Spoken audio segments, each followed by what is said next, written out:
चिंता संतानहंतारो यत्पादाम्बुजरेण वः स्वीयानां तान्निजाचार्यान् प्रणमामि मुहुर्मुहुः।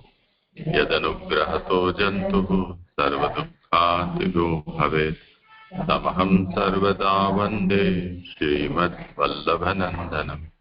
अज्ञानतिमिरान्धस्य ज्ञानाञ्जनशलाकया चक्षुरुन्मीलितं येन तस्मै श्रीगुरवे नमः। नमामि हृदये शेषे लीलाक्षीराब्धिसायिनं लक्ष्मीसहस्रलीलाभिः सेव्यमानं कलानिधिं चतुर्भिश्च त्रिभिः तथा षड्भिर्विराजते योऽसौ पञ्चदा हृदये।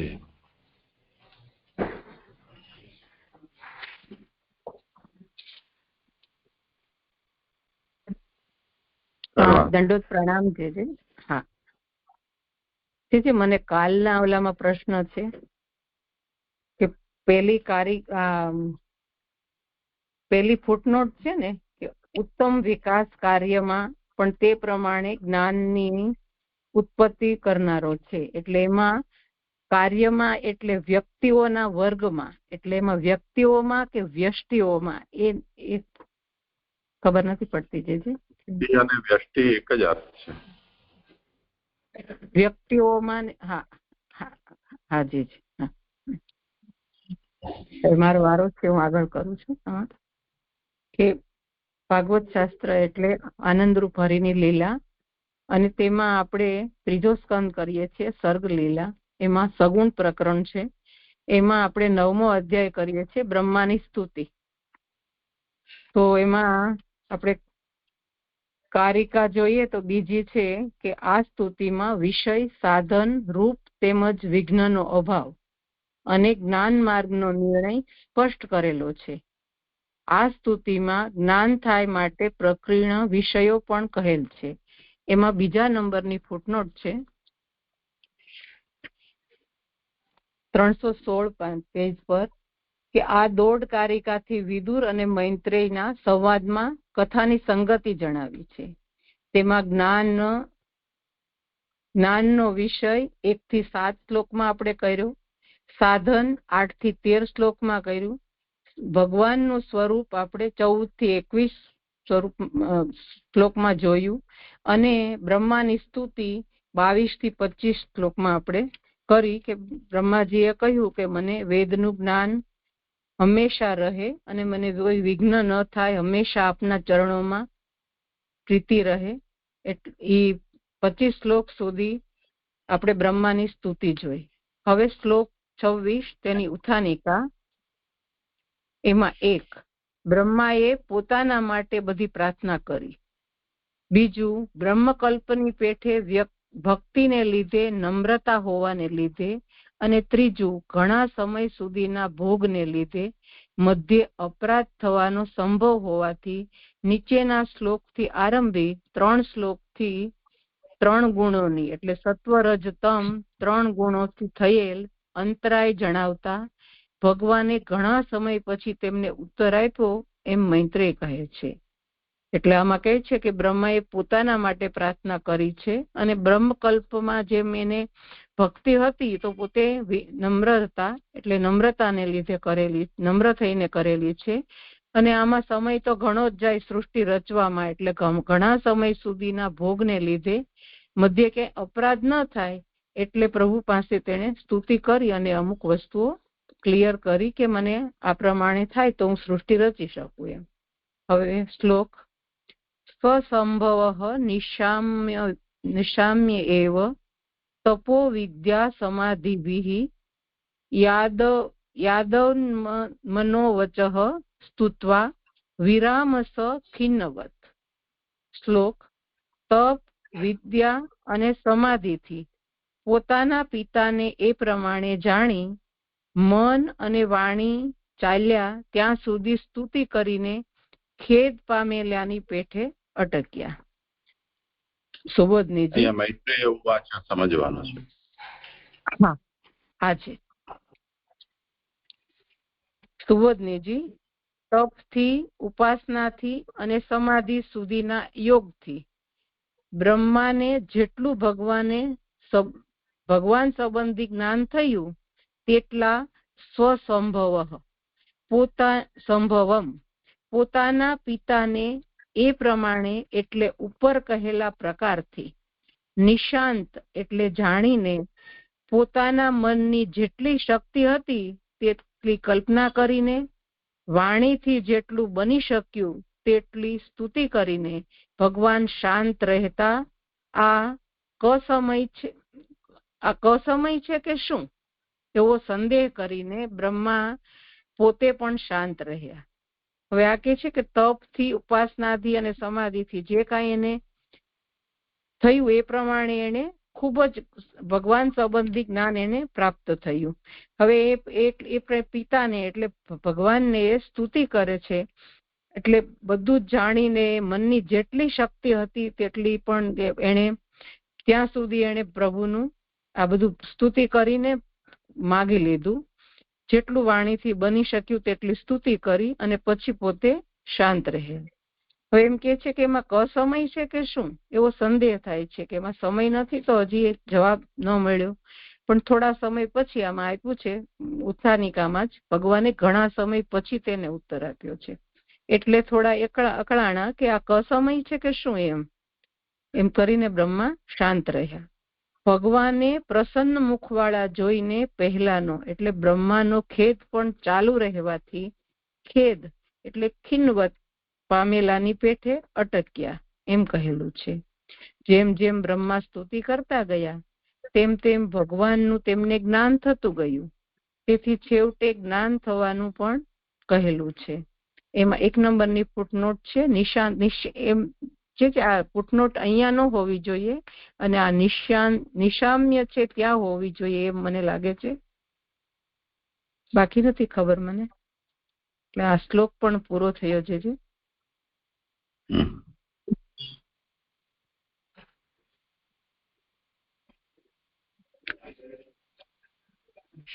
કરો ભલે આગળ. ફૂટનોટ ક્યાં હોવી જોઈએ? જે છેલ્લે બરાબર છે કે આ નિશામ્ય હોય ત્યાં હોવી જોઈએ? મૂળમાં તો એ રીતે જ છે ને, નિરૂપિતમ ઇતિ નિશામ્ય ઇતિ પદેન નિરૂપિતમ, એવી રીતે નિરૂપિતમ ઉપર છે છેલ્લે. વાંધો નહીં, તો એનો અર્થ એ પ્રમાણે થતો હોય ને એટલે બરાબર છે. હા હાજે છે.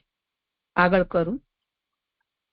ઉત્થાનિકા મધ્ય ભગવાનનો વિચાર પણ ઉત્તર આપવાના સમયમાં વિલંબ થવાનું કારણ થયો એમ નીચેના શ્લોકમાં કહે છે કે મધ્ય જે ભગવાને વિચાર કર્યો એ પણ એને હિસાબે વિલંબ થયો, એટલે હવે એનું કારણ પણ નીચેના શ્લોકમાં કહે છે. એમાં 27 અને 28 બંને શ્લોક છે. અથાભિપ્રેતમ વિષ્ણ બ્રહ્મણો મધુસૂદન વિષણ્યમ ચેતસમ તેન કલ્પવ્યતિકરાંભસા લોક સંસ્થાન વિજ્ઞાન આત્મનઃ પરિખિન્નદ્યતઃ તમાહાગાધયા વાચા કશ્મલમ શમયન્નિ એવ. પછી બ્રહ્માના અભિપ્રાયનો નિશ્ચય કરીને તે કલ્પનો નાશ કરનાર જલથી ખેદ પામેલા ચિત્તવાળા પોતાને માટે લોકોની બરાબર સ્થિતિનું જ્ઞાન થાય તે માટે દુઃખી થતા તેમણે મધુસૂદનને તેમનું દુઃખ દૂર કરતા હોય તેમ અગાધ વાણીથી નીચે પ્રમાણે કહ્યું. સુબોધનીજી, પછી શબ્દથી કાલના વિલંબને લીધે પછી પણ જણાવેલું છે, એટલે આમાં કલ્પનો જે સમય ગયો એને કારણે પછી પણ જણાવેલું છે. બ્રહ્મા પોતાની સમાન જ્ઞાન ઐશ્વર્ય પ્રાપ્ત કરવાની પ્રાર્થના કરે છે. આગળ પણ આપણે જોયું કે 6 ગુણો ન હોય ત્યાં સુધી આ ન થઈ શકે, એટલે છે ઠાકોરજીમાં 6 ગુણો છે એ જે ભગવાન બ્રહ્મા માંગે છે કે ઐશ્વર્ય વગેરે ગુણો હોય તો એ કરી શકે એમ. એવો એમનો અભિપ્રાય હોવાને ભગવાને અન્વિષણમ નિશ્ચય કર્યો, અથવા તે પોતાની સમાન જ્ઞાન અને ઐશ્વર્ય આપવામાં તો સમય જતા બ્રહ્મા દુષ્ટતા કરશે નહીં એવો નિશ્ચય કર્યો. એટલે ઐશ્વર્ય વગેરે આપવામાં થોડો સમય જશે અને એમાં બ્રહ્મા દુષ્ટતા કરશે નહીં એવો નિશ્ચય કર્યો. બ્રહ્માના શબ્દથી તે અધિકારી હોવાનું જણાવેલું છે, તેથી તે તેવી પ્રાર્થના કરે છે, તો પણ અપરાધ થતો નથી. મધુસૂદન નામથી એમ પણ જણાવ્યું કે ભગવાન તેમનું હિત કરે તે સ્વાભાવિક છે. જેમ દુઃખ દૂર કરે છે તેમ ઈચ્છેલું પ્રાપ્ત કરાવે છે એવો અર્થ છે. એટલે મધુસૂદનનો અર્થ કરે છે કે ભગવાન દુઃખ દૂર કરે છે અને ઈચ્છેલું પ્રાપ્ત કરાવે છે. ખેદ પામેલા ચિત્તવાળા વિશેષણથી બ્રહ્મા ઉપર દયા જણાવેલી છે. બ્રહ્મા અધિકારી હોવાથી તેમનાથી સૃષ્ટિ રચવાનું થઈ શકે તેવું હોવાથી સાધનનો ઉપદેશ તો કરવાનો જ છે. એટલે બ્રહ્મા અધિકારી છે અને એનાથી જ સૃષ્ટિ રચવાનો એનાથી થઈ શકે એમ છે. એટલે ભગવાન સાધનનો ઉપદેશ જ કરવાનો એને છે કે આ પ્રમાણે કરો એમ. તે એટલે ઉપર જણાવેલ ભગવાન વિનાનું જલ, એટલે કહ્યું છે ને કે ખેદ પામેલું જલ, એમાં એટલે એવું જળ છે કે જે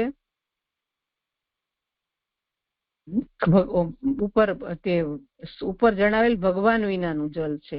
જલ ભગવદી હોત તો તેમને બ્રહ્માને ઉદ્વેગ ન થાત અને ભગવાનના કાર્યમાં તે અનુકૂળ થાત. ભગવદી ન હતું એમ જણાવવા કલ્પનો નાશ કરનાર જલથી એમ કહેલું છે. આગળ મૂળમાં જ કહ્યું છે કે કલ્પનો નાશ કરનાર જલથી ખેદ દુઃખી થતા એમ કહ્યું છે. એટલે કહ્યું છે કે ભગવદી ન હતો એમ. કલ્પનો વ્યતિકર એટલે નાશ તે કરાવનાર જલથી બ્રહ્મા ખેદ પામેલા ચિત્તવાળા થયેલા, તેથી હવે પછીનું ભગવાનનું ચરિત્ર તેમનું દુઃખ દૂર કરનારું પણ છે એમ જણાવવા કહેલું છે. એટલે બ્રહ્મા ખેદ પામેલા છે એટલે હવે પછીનું જે ચરિત્ર છે એ દુઃખ દૂર કરનારું છે એમ જણાવવા આ કહેલું છે. એટલે હવે પછી એનો ખેદ દૂર કરી અને દુઃખ દૂર કરશે એમ આગળ આવશે. આ શ્લોક 2 પૂરા થયા છે. જે દંડવત પ્રણામ. જે મારા શ્લોક પણ પૂરા થયા. ખૂબ ખૂબ દંડવત પ્રણામ. ગીતાબેન બીજો બાકી છે, 28મો બાકી છે, હજી કરી લો. સોરી બેન, સોરી, વેરી સોરી.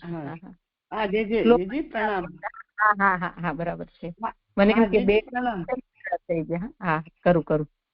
અને આ બ્રહ્માનું ઉભા રહેજો જરા, ઉભા રહો ને. અહીં જે મધુસૂદન કહ્યું ને શરદ બાબા પ્રણામ, અહીં જે મધુસૂદન કહ્યું ને તો હિત કરનારા, તો મધુસૂદન તો મધુ દૈત્યને મારનારા કે મધુ દૈત્યનો હિત કરનારા એવું શું થયું શરદ બાબા? સમજાણું નહીં. અહીં મધુસૂદન નામ હિત કરનારા આવ્યું તો મને ખ્યાલ નથી આવતો. હા કરો સમાધાન. હા જે મધુસૂદન એટલે આગળ મને તો એવું સમજાય છે કે મધુ નામના રાક્ષસને મારેલો અને દુઃખ દૂર કર્યું હતું એ રીતના હિત કરનારા છે એમ સમજાય છે માસી, બાકી તો નથી ખબર. એ તો મને એમ થયું કે મધુસૂદનને મારીને એનું હિત કરનારા એવું, પણ મધુસૂદન નું દુઃખ શું હતું? રાક્ષસ પણ હતું એ એટલે પૂછું એ રાક્ષસ પણ આગળ ખુલાસો કરેલો છે, વાંચી લો આગળનું વાક્ય. એવું છે. બ્રહ્મા શબ્દ અધિકારી જણાવ્યું પોતાની સમાન જે અહીંથી આગળ જશે પોતાની સમાન જ્ઞાન અને ઐશ્વર્ય દૂર કરે છે તેમ ઈચ્છેલું પ્રાપ્ત કરાવે છે એવો અર્થ છે. બસ એ એનો ખુલાસો છે.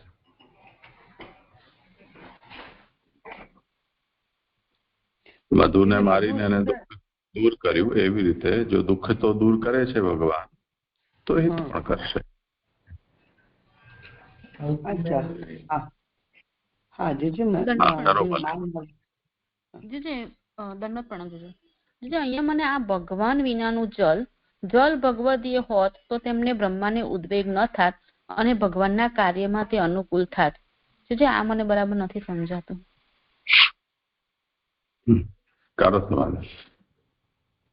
એટલે ભગવાન જલમાં જ શયન કરનારા છે અને જલ કલ્પનો નાશ કરનાર જલ કે છે, એનાથી ખેદ પામેલા, એટલે જે એ જળથી કલ્પનો નાશ થયેલો છે અને બીજા કલ્પનો આરંભ કરવાનો છે એવું મને સમજાય છે. જેજી પ્રણામ.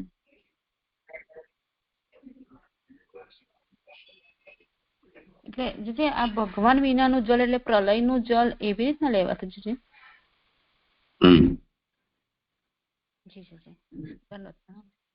એટલે જલ એટલે એ જલ જ કે છે પાણી, એમ તો પ્રલય જેમાં થયો છે એ પાણી એવું થઈ ગયું, એ પાણી દોષ વાળું છે, એ જલ એવું થયું. જલ એટલે શું? પાણી ને પ્રલય જલ. તો એમાં પ્રલય થયો તેથી એ દોષ વાળો બન્યો છે, એવું નહીં સર? ભગવાન જેમાં પોડી રહ્યા છે એથી તાત્પર્ય નથી.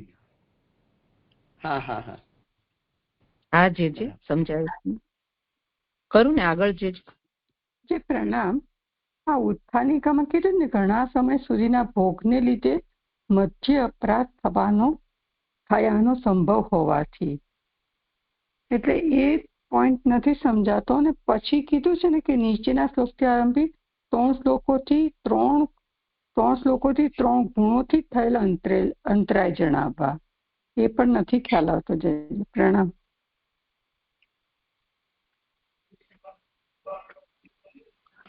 મને તો એવું સમજાય છે કે ઘણા સમય એટલે સૃષ્ટિ રચવાનું કામ થોડા સમયમાં તો થઈ શકે નહીં ને, એટલે ઘણા સમય લાગે તો મધ્ય અપરાધ થવાનો સંભવ એને ડર હતો, એટલા માટે આ પહેલેથી પ્રભુ પાસે બધું માંગી અને ક્લિયર કરે છે. અને 3 ગુણ એટલે સત્વ, રજ ને તમ, એમ મને સમજાય છે. ગીતાબેન વચ્ચે પેલું ભોગને લીધે છે ને, ઘણા સમય સુધીના ભોગને લીધે મધ્ય અપરાધ થયાનો સંભવ હોવાથી, એટલે ભોગને લીધે અપરાધનો સંભવ બતાવ્યો છે, એટલે એ નથી સમજાતું. જય પ્રણામ. મને તો સૃષ્ટિ રચવા માટે સમજાય છે. સૃષ્ટિ રચે એટલે બધા ભોગ જ કરવાનો રહ્યો ને, એમ સૃષ્ટિ રચવાનું કામ એક ભોગનું જ કાર્ય મને સમજાય છે. જે પછી તો આગળ નથી ખબર.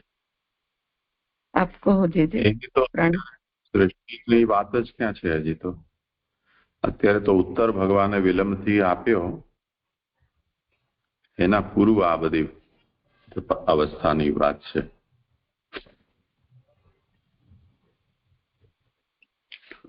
પાછલો પ્રલય અને હજી નવી સૃષ્ટિ શરૂ કરશે એ વચ્ચેનો જે સમય છે એ કાલમાં આ વાત છે.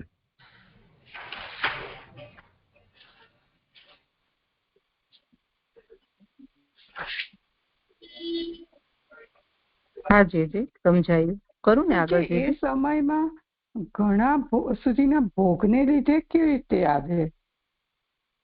હજુ સૃષ્ટિ આરંભ નથી થઈ અને પ્રલયનો કાળ પૂરો થવા આવ્યો છે, તો ઘણા સમયના ભોગને લીધે એ કઈ રીતે? એ નથી સમજાતું. પાછલી સૃષ્ટિ બ્રહ્માએ કર્યા પછી તો બ્રહ્માને આરામ જ કરવાનો છે. એ સૃષ્ટિ જેટલો સમય રહી ત્યાં સુધીનો કાલ, અને સૃષ્ટિનો લય થઈ ગયો પછી ફરી પાછી બીજી સૃષ્ટિ પ્રભુ જ્યારે આજ્ઞા કરે છે એ પણ એટલો જ કાલ જેટલો સૃષ્ટિનો કાલ છે. તો ત્યાં સુધી તો જલસા જ કર્યા ને એમ. એ ભોગની વાત છે. મધ્ય અપરાધ થયાનો સંભવ હોવાથી, તો મધ્ય કયો અપરાધ એમનાથી થયો? આ વચ્ચે એમને પોતાને કઈ કાર્ય નહોતું ને એમાં કઈક ભોગને કારણે. ભોગને કારણે એ તો ખુલાસો અહીંયા કરે છે ને. હા. અને આ 3 ગુણોથી થયેલા અંતરાય જણાવવા, એટલે ત્રણ શ્લોકોથી એટલે 26, 27, 28 એ આવશે. એટલે 3 ગુણોથી થયેલ એટલે બ્રહ્મામાં 3 ગુણો આવી ગયેલા એવું જણાવે છે સત્વરજતમ. તો એ ગુણો કઈ રીતે કયા શ્લોકોમાં એ થશે ગોઠવાશે છે? જાણે 1, 2 થયા, જો છેલ્લો બાકી છે. આજે બીજો એ ક્યાં થયો છે? 26, 27 ને 28 3 શ્લોકો હશે ને જે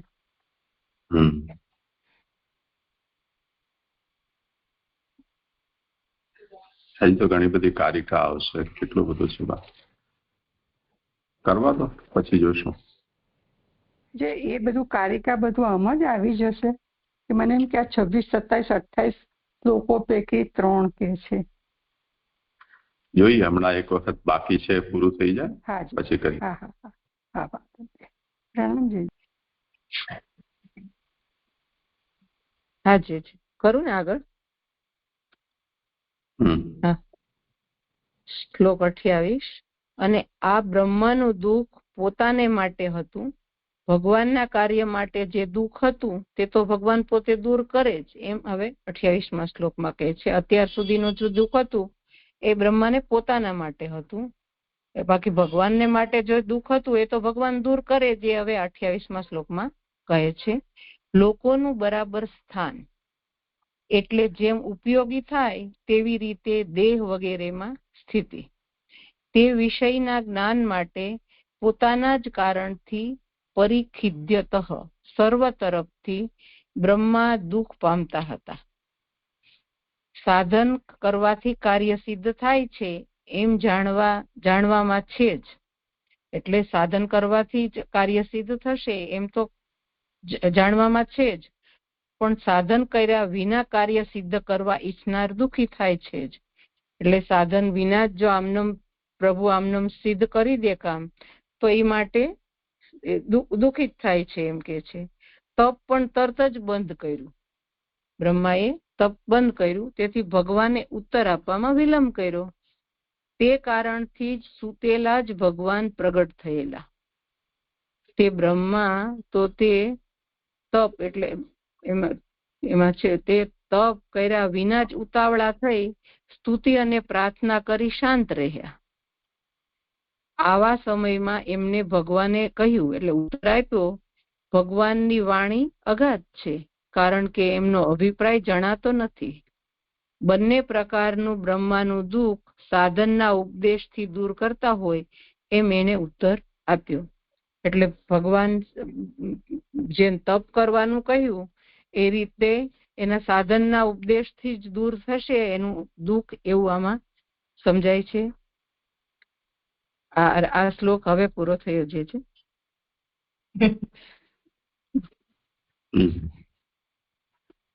હવે આમનો પ્રશ્નનું સમાધાન કરી.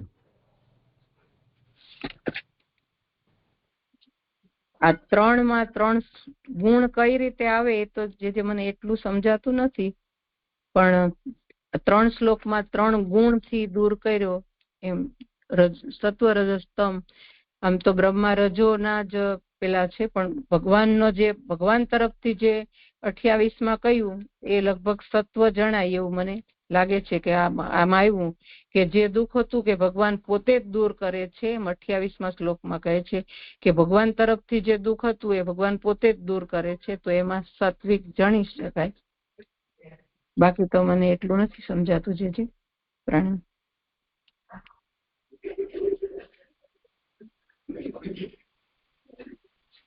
કોઈને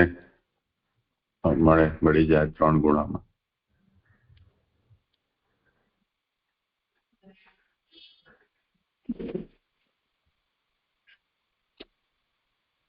આ ઉતાવળા થયા જે અધીર થયા તે તમ સમજાશે? હા, એક ગોતી લ્યો, એક કોઈ ખેદ લઈ લ્યો, એવું બધું. હા, એમ મળી જશે. 3 જ તો છે.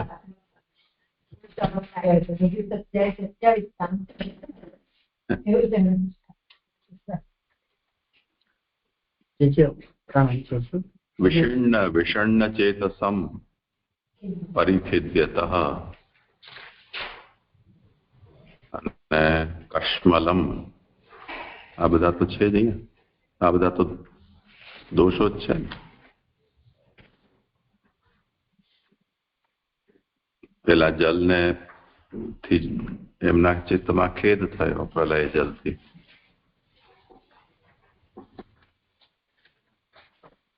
પછી જ્ઞાન નથી એવું સમજ પડી ત્યારે એમને દુઃખ પણ થયું.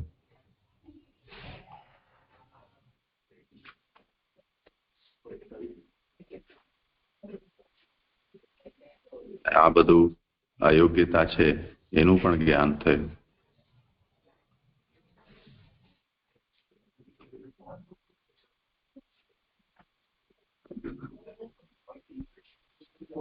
સાત્વિક રાજસ તામસ થઈ ગયા ને. જે એટલે આપે 26મા શ્લોકમાં કહી લીધું શાંત રહા એ સાત્વિક લીધું. બ્રહ્મા પોતે શાંત રહા એટલે સાત્વિક. હા, જેમ ચૂપ રહે કરવા પોતે પણ ચૂપ રહી શકે, આ એક બહુ મોટી ઉપલબ્ધિ કહેવાય.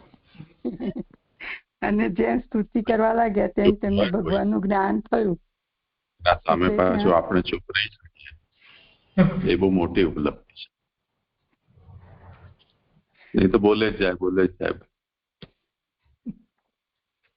તો બ્રહ્માજીના અંદર એ ધીરજ હતી તો એમણે વાઇટ જોઈ કે હવે ભગવાન ને બોલવા તો આપણે બહુ બોલી લીધા. હા. અને 27મા શ્લોકમાં જે રાજસ લેવાશે અને છેલ્લે આ માસિકે તેમ ઉતાવળા થાય તામસ લેવાશે ને. ઉતાવળા તો ખબર નહીં, એમને ખેદ થયું અને દુઃખ પણ થયું. એ રાજસ તામસ એવું આપણે સમજી શકીએ. આ બધા દોષ છે.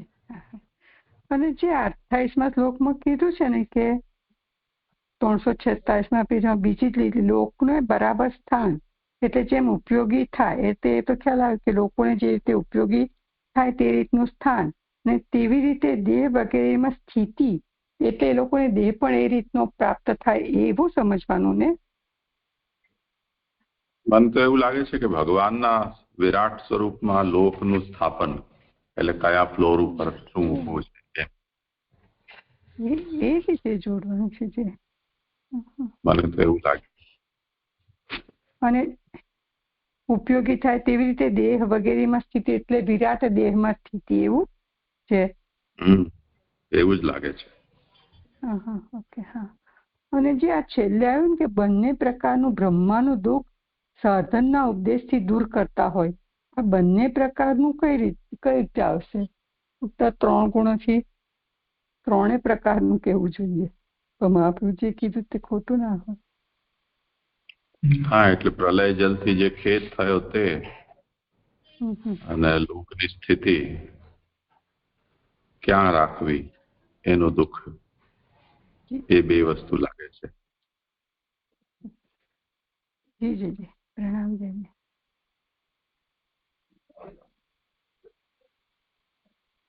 કરો આગળ. કોણ? નિદ્રા.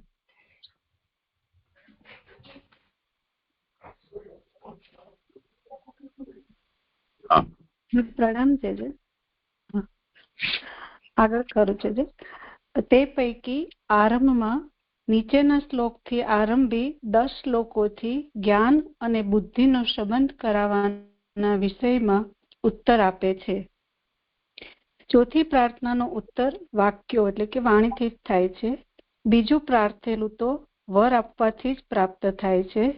ત્રીજું આપવામાં તો થોડો જ પ્રયાસ છે, તેથી પરિકર સાથે પહેલું પ્રાર્થેલું જ પ્રાપ્ત કરાવે છે. ને તે પૈકી આરંભમાં નીચેના શ્લોકથી એટલે અહીંયા કારિકાથી વિષય આપે છે અને પછી જે 29મા શ્લોકથી ચાલુ જે થશે તે. તો અહીંયા જે બંને પ્રકારનું બ્રહ્માનું જે દુઃખ કયું તો એ સાધનના ઉપદેશથી જેમ દૂર કરતા હોય તો હવે એના માટે જે ઉપદેશ છે તો એને અહીંયા કહી રહ્યા છે કે હવે એને 10 શ્લોકોથી જ્ઞાન અને એની સાથે બુદ્ધિનો સંબંધ થાય એવી રીતે એનો ઉત્તર આપે છે. એટલે એમના ચિત્તને પણ એની સાથે એમાં જોડાઈ રહ્યું છે એવી રીતે. તો એમાં ચોથી પ્રાર્થનાનો ઉત્તર વાક્યો એટલે કે વાણીથી જ થાય છે. એમાં 1 નંબરની ફૂટનોટ છે કે બ્રહ્માએ 4 પદાર્થો માટે પ્રાર્થના કરેલી, તે પૈકી પહેલી પ્રાર્થનાનો ઉત્તર 29 થી 38 એટલે કે 10 શ્લોકોથી આપે છે. ચોથીનો ઉત્તર ભગવાનની વાણીથી મળે છે, શોક દૂર થાય છે. એટલે કે જે બ્રહ્માએ આગળ આપણને 21મા શ્લોકમાં અહીંયા જે કહ્યું, જે 4 પ્રાર્થના જે એમને કરેલી છે, તો એમાં જે પહેલી પ્રાર્થનાનો જે ઉત્તર જે છે, તો જે પહેલી એટલે કે એમને સૃષ્ટિ રચવા ભગવાને ઉત્પન્ન કરેલ હોવાથી તેનો બીજામાં અધિકાર નથી અને સૃષ્ટિ રચવાના પદાર્થોમાં જ્ઞાનની જરૂર છે. તો જ્ઞાન ન હોય તો એટલે કે જ્ઞાન અને બુદ્ધિનો સંબંધ કરી જ ન શકાય, તો પછી જગત કેમ રચાય? તો એના માટે જે બુદ્ધિના સંબંધથી જ અહીંયા બધું થઈ શકશે. તો એ અહીંયા જે પહેલી પ્રાર્થના જે છે એ 29 થી 38 એવા 10 શ્લોકથી આપશે. અને ચોથીનો ઉત્તર ભગવાનની વાણીથી મળે છે, એટલે કે જ્યારે ભગવાન પોતે જ એને ઉપદેશ આપી રહ્યા છે, તો એમનો હવે શોક દૂર થાય છે. પછી કે છે કે બીજું પ્રાર્થેલું તો વર આપવાથી જ પ્રાપ્ત થાય છે. તો બીજું પ્રાર્થેલું એટલે કે ચિત્ત ભગવાનમાં પરોવાયેલું રહે તે. એટલે જે એમને બીજી એવી પ્રાર્થના કરી હતી કે મારું ચિત્ત આ બધું કરતા ભગવાનમાં પરોવાયેલું રહે તે. તો એ તો એમને ભગવાનને વરદાન આપ્યું, એનાથી પ્રાપ્ત થાય છે. ત્રીજું આપવામાં તો થોડો જ પ્રયાસ છે. તો એમાં ત્રીજુંમાં એમ કે છે કે વેદો ભૂલાય નહીં તે. તો એમાં તો થોડો જ પ્રયાસ છે, એટલે તો એમનું કાર્ય જે છે, એટલે એમને એમાં બહુ એમની ઉત્પત્તિ પણ એમનું સ્વરૂપ પણ એ જ છે. તો એમાં એમનો બહુ પ્રયાસ એટલે એમાં બહુ એમને શ્રમ લેવાની જરૂર નહીં પડે એમ. તો એમાં થોડો જ પ્રયાસ છે એમ કહ્યું છે. એટલે તેથી પરિકર સાથે પહેલું પ્રાર્થેલું જ પ્રાપ્ત કરાવે છે. એટલે પહેલું પ્રાર્થેલું એટલે કે હવે અહીંયા 10 શ્લોકોથી જે જ્ઞાન અને બુદ્ધિના સંબંધથી હવે જે કાર્ય કરવા જશે, તો એના માટે હવે જે કંઈ કહેશે એ હવે અહીંયા પેલા કારિકાથી એ વિષય સમજાવી રહ્યા છે. આલસ્યા ભાવતપસી ભગવત જ્ઞાન સાધને સર્વત્ર અન્વીક્ષણમ ચૈવ જ્ઞાનેનૈવ મલક્ષતિ. આળસનો અભાવ અને તપ એ 2 ભગવાનનું જ્ઞાન પ્રાપ્ત કરાવનારા છે, અને સર્વ સ્થળે ભગવાન માટે તપાસ કરવી તેવું જ સાધન છે. જ્ઞાનથી જ મલનો નાશ થાય છે. એટલે અહીંયા એમ કહી રહ્યા છે કે આળસનો અભાવ અને તપ એ 2 ભગવાનનું જ્ઞાન પ્રાપ્ત કરવા માટેના સાધન છે. અને સર્વ જગ્યાએ આપણને ભગવાન માટે જ આપણે દરેક સ્થળે જે કંઈ જે છે એ બધું ભગવાનથી જ છે. તો એવું જ્યારે જ્ઞાન થશે ત્યારે જ આપણા જે મલ જે છે એવું જ્ઞાન થશે, ત્યારે જ એ જ્ઞાનથી જ આપણું જે કંઈ અંદર મલ રહેલું છે, એટલે કે અજ્ઞાન રહેલું છે કે દોષ છે કંઈ પણ, તો એ બધા એનાથી દૂર થશે. ચરિત્ર પરતા હેતુર્મલા ભાવે વિચારિતઃ સજ્ઞાનેનૈવ સંસિદ્ધો યતસ્તત ફલમીયતે.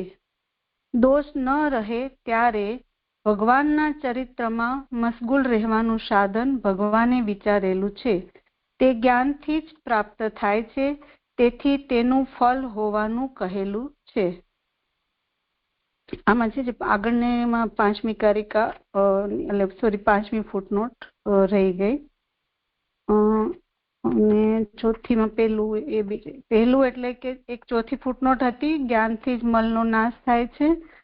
એમાં નંબરિંગ પણ જે બહુ દેખાતા નથી ને, ચશ્મા મળ્યા નહીં એટલા માટે રહી ગયું છે જરા, કે પહેલું જ્ઞાન અને બુદ્ધિનો સંબંધ થવાનું. અને પછી ચોથી કારિકામાં જે 5મી ફૂટનોટ આપી છે ને, એમાં કે છે કે આ કારિકાથી પહેલા 4 શ્લોકો એટલે કે 29 થી 32 નો અર્થ કહે છે. આળસ તજવી એ 29માનો, તપ કર એ 30માનો, સર્વ સ્થળે યુક્તિથી પરીક્ષા કરી ભગવાન માટે તપાસ કરવી એ 31માનો, અને તેનાથી દોષ દૂર કરવા એ 32માનો અર્થ છે. એટલે અહીંયા જે 5મી કારિકામાં જે કહ્યું છે એમાં જે બધા જે આળસનો અભાવ ને તપ ને જે કહ્યું સર્વસ્થલે ભગવાનની તપાસ, તો એ બધાથી આગળના જે શ્લોકોમાં જે વિષય આવી રહ્યા છે ને એ અહીંયા કહી રહ્યા છે, એ આગળ આવશે. તો જે આગળના શ્લોક સાથે એને હું જોડતી નથી, પણ આપ કહો તો હું એને વાંચું છે, પણ જે આવશ્યકતા હોય. હા, તો એ તો જેના ભાગે જે શ્લોક હશે ને એ કરશે. હા, ભલે. પછી આમાં પછી 5મી કારિકામાં એક 6ઠ્ઠી ફૂટનોટ છે. એમાં આ કારિકાથી 33મા શ્લોકનો અર્થ કહેલો છે. ચિત્ત ભગવાનમાં પરોવાયેલું રહેવાનું સાધન અમુક પ્રકારનું દર્શન છે. તેવું દર્શન ન હોય ત્યારે થાય એમ ભગવાને, તેનું દર્શન દોષ ન હોય ત્યારે થાય એમ ભગવાને વિચારેલું છે. દોષ ન રહેવાનું જ્ઞાનથી થયેલ છે. તેથી જ્ઞાનનું ફળ સ્વરાજ્ય આ શ્લોકમાં કહેલું છે. એટલે કે આ જે 5મી કારિકા જે છે એમાં જે 6ઠ્ઠી ફૂટનોટમાં આપણને 33મા શ્લોકનો જે કઈ અર્થ છે એ અહીંયા બતાવેલો છે કે એમાં ચિત્ત જે ભગવાનમાં પરોવાયેલું કેવી રીતે રહે છે, તો કે ભગવાનના દર્શનથી જ રહેશે એમ. અને એ દર્શન ક્યારે થશે એમ, તો જ્યારે ભગવાનના અનુગ્રહથી જ થશે. અને એ પણ એ અનુગ્રહ ક્યારે હશે કે દોષ ન રહેવાનું, એટલે કે એ દોષ એટલે જ્ઞાનથી એનામાં એ દોષ પણ નહીં હોય ને, અને એને જ્ઞાન હશે ત્યારે જ આ બધું એને ભગવાનનું આવું દર્શન થશે. તો ત્યાં એને જ્ઞાનનું ફલથી આ શ્લોકમાં સ્વરાજ્યથી આ શ્લોકમાં આખો વિષય સમજાવેલો છે. એમાં પછી 6ઠ્ઠી કારિકા લઈ રહી છું. સુખે હેતુશ્ચ તજ જ્ઞાનમ સ્વસંબંધ વિશેષણાત ગર્વા ભાવે વરદાનાત્રાંત થેતિ નિરૂપિતમ. અને ગર્વ ન રહે તે માટે વર આપેલો હોવાથી અને તે ફોકટ થયેલ નહીં હોવાથી તે જ્ઞાન પોતાના ભગવાનના સંબંધનું ચિહ્ન હોવાથી સુખ કરનારું છે એમ કહેલું છે. અને ગર્વ ન રહે તે માટે વર આપેલો હોવાથી અને તે ફોકટ થયેલ ન હોવાથી તે જ્ઞાન. એમાં 7મી ફૂટનોટ છે કે તે એટલે ઉપર જણાવેલ દોષ દૂર કરનારું જ્ઞાન ભગવાનના સંબંધનું ચિહ્ન હોવાથી સુખ કરનારું છે. તેનું કારણ એ છે કે બ્રહ્મકલ્પમાં ગર્વ ન રહે તે માટે ભગવાને બ્રહ્માને વર આપેલ અને તે હજી ફોકટ થયેલો નથી એમ ભગવાનની ઉત્તમ કૃપા હોવાનું કહી જણાવેલ છે. આ કારિકાથી 34મા શ્લોકનો અર્થ કહ્યો. એટલે અહીંયા જે 6ઠ્ઠી કારિકાનો જે વિષય છે એ 34મા શ્લોકમાં આવે છે. અને એ એમને ગર્વ નથી, કોને? બ્રહ્માજીને એમ. અને એ કેમ નથી તો એ વિષયમાં સમજાવી રહ્યા છે કે બ્રહ્મકલ્પમાં ભગવાને બ્રહ્માજીને વર આપેલું હતું કે એમને આ રીતનો કોઈ પણ જાતનો ગર્વ નહીં રહે એમ. તો એ હજુ પણ દેખાઈ આવે છે અને અત્યારે પણ એમ. તો હજુ પણ એમના ઉપર ભગવાનની કૃપા છે ત્યારે આ એમનામાં હજી એ સ્પષ્ટપણે દેખાઈ આવે છે એમ અહીંયા કહી રહ્યા છે. કારણ કે એ જ્ઞાન જે પોતાના ભગવાનના સંબંધનું ચિહ્ન હોવાથી સુખ કરનારું છે એમ. એટલે કે એ જ્યારે બ્રહ્માજીને બ્રહ્મકલ્પમાં જે વરદાન મળેલું છે એ હજુ પણ યથાવત જ રહ્યું છે. એ એમના ચરિત્ર, એમની સ્તુતિથી એમાં દરેક જગ્યાએ ત્યાં પ્રકટ થઈ રહ્યું છે. તો એ હજુ પણ ભગવાનની કૃપા એમના ઉપર છે એમ અહીંયા ખ્યાલ આવી રહ્યો છે. પછી કહે છે કે 7મી કારિકા સ્વાભાવિકસ્ય દોષસ્ય નિવૃત્તિશ્ચાપ્યનુગ્રહાત મત સ્વરૂપસ્ય વિજ્ઞાનમ જાતમેવ તદેવ તત્. વળી ભગવાનની કૃપાથી સ્વાભાવિક દોષ પણ દૂર થશે. મારા ભગવાનના સ્વરૂપનું જ્ઞાન થયું છે જ તે છે. એટલે અહીંયા 7મી કારિકામાં 8મી ફૂટનોટ સ્વાભાવિક દોષ એટલે કે રજોગુણ. આ અર્થ કારિકાથી 35મા શ્લોકનો અર્થ કયો? અહીંયા એમનો સ્વાભાવિક દોષ એટલે કે રજોગુણ, એટલે કે બ્રહ્માજી રજોગુણનું નિયમન કરનારા છે, તો એ એમનામાં છે જ એમ. તો એ વિષય આખો 35મા શ્લોકમાં સમજાવ્યો છે. પછી કે છે કે મારા એટલે કે ભગવાનના સ્વરૂપનું જ્ઞાન થયું છે જ તે છે એ 9મી ફૂટનોટ. એટલે કે એમાં કહી રહ્યા છે કે બુદ્ધિનો સંબંધ કરાવવા જે જ્ઞાનની પ્રાર્થના કરી તે જ્ઞાન જ થયું. મેં તેનો તારી બુદ્ધિ સાથે સંબંધ કરાવ્યો, એમ 36મા શ્લોકનો અર્થ કહ્યો.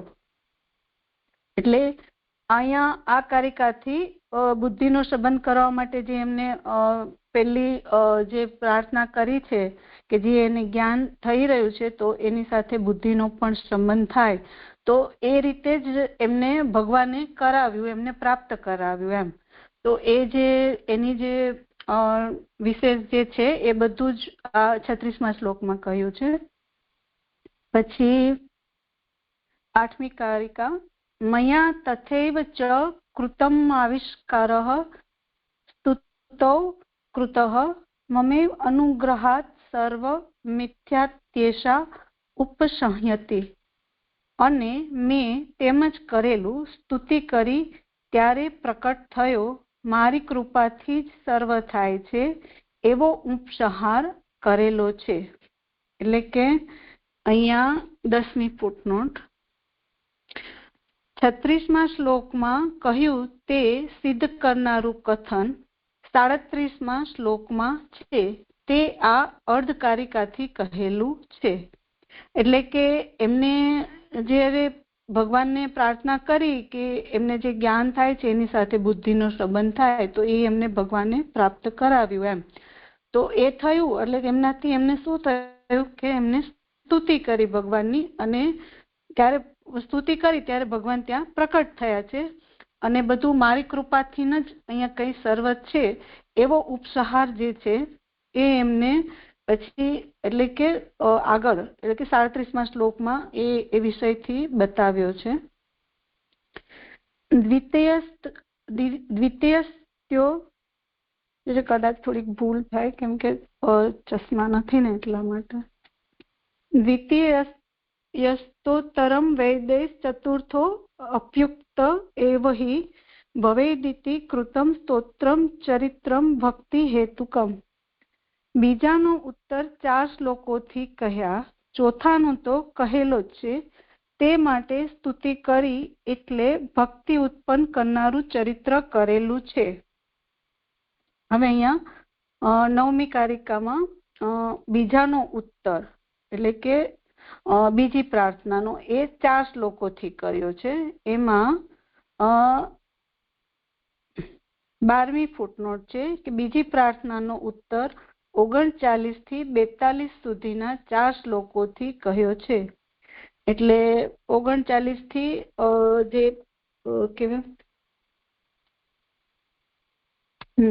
એમાં જે એ તો એક તો પૂરું થયું 38 સુધી, 29 થી 38 સુધી એમના જ્ઞાનનો બુદ્ધિ સાથે સંબંધનું, અને પછી એમનું ચિત્ત જે ભગવાનમાં પરોવાયેલું રહે એ જે એમને બીજી પ્રાર્થના કરી છે એનો એ સંબંધમાં જે કઈ ઉત્તર છે એ પછી 39 થી કરીને 42 સુધીના 4 શ્લોકોથી કહે છે. પછી ચોથાનો તો કહેલો જ છે, એમાં 13મી આશ્વાસન સર્વત્ર કરેલું હોવાથી ચોથી પ્રાર્થનાનો ઉત્તર થઈ ગયો. એટલે કે ભગવાને હંમેશા એમને જ્યારે એમને કઈ બી સ્તુતિ કરી છે તો ભગવાને એમને સર્વત્ર એમની કૃપાથી જ ભગવાને એમને સંભાળ્યા છે. તો એ તો દરેક જગ્યાએ દેખાય જ આવે છે. એટલે એ ચોથી પ્રાર્થનાનો એમનો ઉત્તર થઈ ગયો. એટલે ભગવાને એમને ત્યાં ઊભા થઈને પછી એમને પોતે ભગવાન એમને આશ્વાસન આપે છે અને એમને ઉત્તર આપે છે. તો એ અહીંયા જોડાઈ રહ્યું છે. અને તે માટે સ્તુતિ એટલે ભક્તિ ઉત્પન્ન કરનારું ચરિત્ર કહેલું છે. એટલે એમાં 14મી ફૂટનોટ છે કે 39 થી 42 સુધીના 4 શ્લોકોનું તાત્પર્ય કહેલું છે કે જેથી ચોથી પ્રાર્થનાનો ઉત્તર કેવી રીતે કહેવાઈ ગયો તે જણાય. એટલે કે અહીંયા ભક્તિ કેવી રીતે ઉત્પન્ન થશે? એટલે એમને બ્રહ્માજીએ જે સ્તુતિ કરી એ ભક્તિથી જ થઈ છે એમ. તો હવે એ જે બીજી પ્રાર્થના છે કે એમને ભગવાનના ચરિત્રમાં જ એમનું ચિત્ત પરોવાયેલું રહે. તો એ જે 39 થી 42 જે 4 શ્લોકો સુધીનો જે વિષય જે છે તો એમાં જ એમની ચોથી પ્રાર્થનાનો ઉત્તર પણ આવી જ ગયો છે એમ. કેમ કે ત્યાં જ ભગવાન એમને બધું જણાવી રહ્યા છે, કહી રહ્યા છે કે હું તારી ઉપર કેવી રીતે પ્રસન્ન થયો છું અને કેવી રીતે હું પ્રાપ્ત થાઉં છું, કે તે કેવી રીતે સ્તુતિ કરી, બધું મારા અનુગ્રહથી જ છે એમ બધું. તો અહીંયા એ ચરિત્ર અહીંયા કહેવાઈ રહ્યું છે એમ કહી રહ્યા છે. પછી કે છે 10મી કારિકા, નાન્યત્ર નિયોકર્તવ્યમ ભક્તિ નિત્યા ન સાધનમ. આનો બીજામાં ઉપયોગ ન કરવો નિત્ય ભક્તિ સાધન નથી. એમાં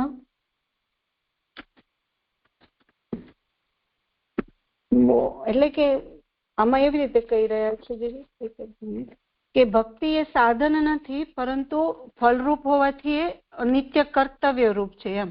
એટલે આ ભક્તિનો બીજા કશામાં વિનિયોગ ન થવો જોઈએ એમ, એ રીતે અહીંયા કહી રહ્યા છે.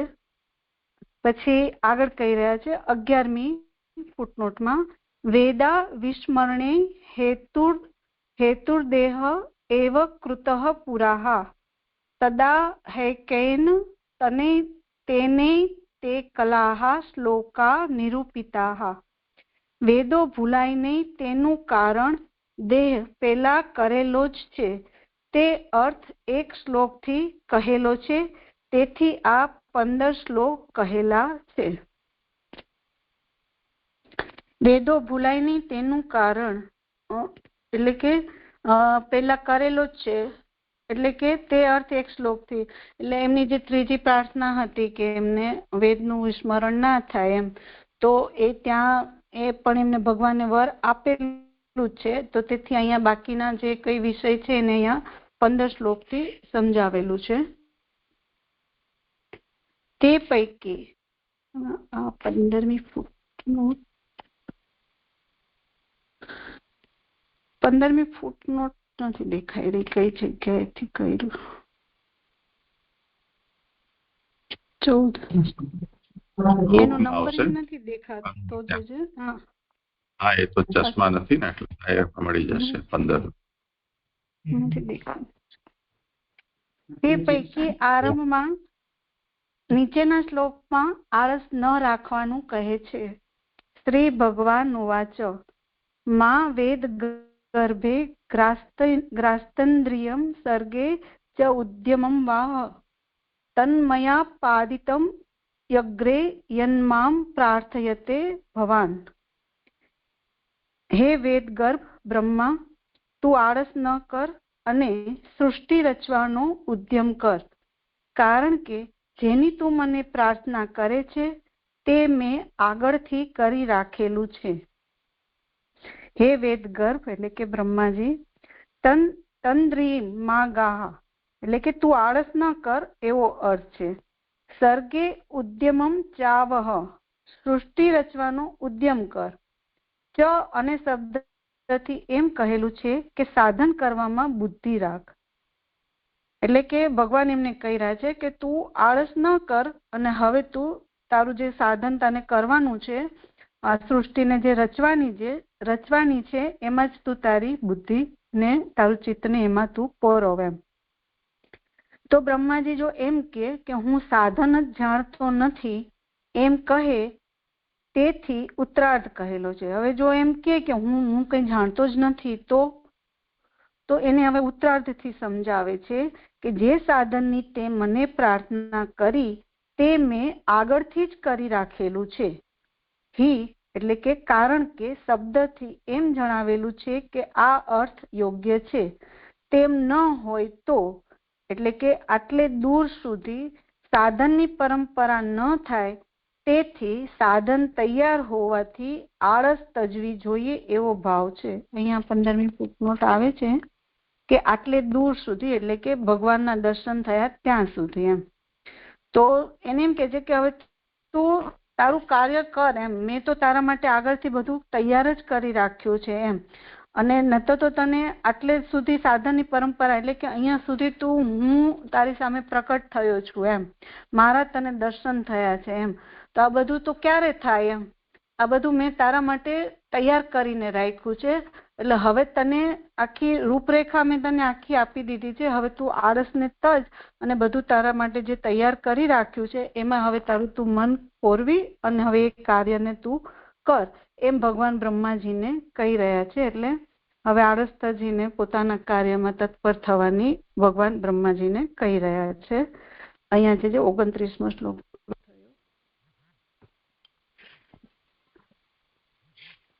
કઈ હોય વિચાર કરો ભલે આગળ. હા પ્રણામ શરદા. તો અહીં હવે એવું થયું કે આટલે સુધી એટલે ભગવાનના દર્શન થયા ત્યાં સુધી તો ભગવાનના દર્શન કરતા કરતા હવે તો સૃષ્ટિ સર્જ. તો પણ હવે દર્શનમાં બધું બતાવી દીધું શરદા, એવું સમજાય છે અહીં. મને એવું લાગ્યું કે આ દર્શન કરાવીને હવે એ જોઈને તો દર્શન કરતા કરતા સૃષ્ટિ કરતો રહે એવું કહે છે અહીં. એવું મને સમજાયું એટલે પૂછું છું કે આ બ્લુ પ્રિન્ટ અહીં મળી એમને દર્શન, એ દર્શન કરશે એટલે બધું કેવી સૃષ્ટિ કરવી એ બ્રહ્માને આપોઆપ મળી જશે. તો એ સાધન દર્શન થયા નહીં તો હવે બતાવશે ને, એ હવે બતાવશે. દર્શનમાં નથી જોઈ લીધું ને જીજી. જો આગળનો શ્લોક છે ને એમાં આવી જ રહ્યું છે આ વિશે. કોનો છે વાત? ભલે ભલે. હા જીજી ભૂલી જવાય. પ્રણામ. આ સાધનની પરંપરા ન થાય એ નથી સમજાય. તેમ ના હોય તો આટલે દૂર સુધી સાધનની પરંપરા ન થાય. નીતાબેન એ જરા સમજાવજો. પ્રણામ જય. હા, એટલે એ પણ તમે સાધન કરો તો અંતે તો તમને શું ફળ શું છે કે ભગવાનની પ્રાપ્તિ એમ. કોઈ પણ સાધન જયારે આપણે કરીએ છીએ એમ તો એને અહીંયા સુધી તો એ પહોંચી ગયા એમ. ભગવાનના એમને દર્શન તો એને થઈ ગયા છે. હવે એમને કઈ કરવાનું નથી એમ. હવે બીજી કોઈ સાધનની પ્રોસેસમાં જવાનું જ નથી. હવે એને સીધા ભગવાન મળી જ ગયા છે. ભગવાનનો અનુગ્રહ એમના ઉપર છે તો હવે તો એમને પ્રાપ્ત થઈ ગયા છે. એટલે હવે એમને બીજું કઈ સાધન નથી કરવાનું. એટલે એમના માટે તૈયાર છે એમ સાધન હવે. એવું મને અહીંયા સમજાય છે. જી પરંપરા ન રહે એનો મતલબ અત્યાર સુધી બ્રહ્મા ટકી રહ્યા છે એ.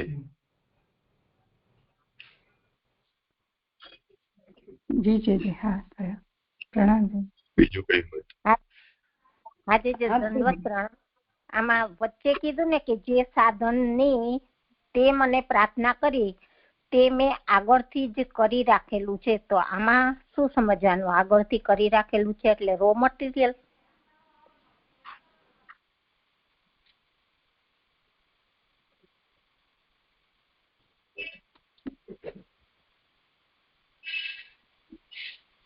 રો મટીરિયલ કે તો આપણને નથી ખબર, પણ જે જરૂરિયાત હશે, જેટલા પદાર્થોની જેટલી આવશ્યકતા હશે, પૃથ્વી, જલ, તેજ, વાયુ, આકાશ, એટલી રૂપ સૃષ્ટિ હશે, નામ સૃષ્ટિ હશે.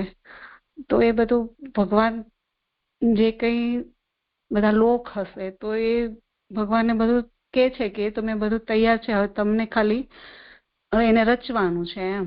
તો એ એમના રજોગુણને એ કાર્ય એ રજોગુણનું જ કાર્ય છે અને બ્રહ્માજી એ ગુણના જ એ ગુણનું જ નિયમન કરનારા છે. એટલે એમનાથી ન થશે. તો ત્યાં એ રીતે મને એનો ભાવ સમજાય છે કે 4 અર્થ એમણે માંગ્યા. બ્રહ્માજીએ જે 4 વરદાન માંગ્યા છે એ જે સાધનની તે મને પ્રાર્થના કરી એટલે આ જે 4 વસ્તુ માંગી છે તે.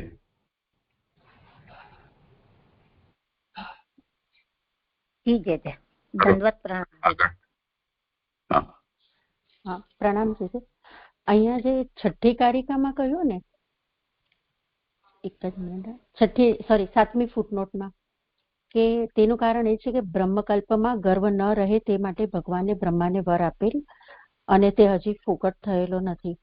તો અહીંયા જે આપણે દ્વિતીય સ્કંદમાં 9મા અધ્યાયમાં એવું આવે છે કે એવી રીતે શિક્ષણ કહીને ગર્વ ન થવાનું કારણ આનું અનુસંધાન જ છે એમ નીચેના શ્લોકથી કહે છે. અને પછી શ્લોક એવો છે કે ગણી સમાધિથી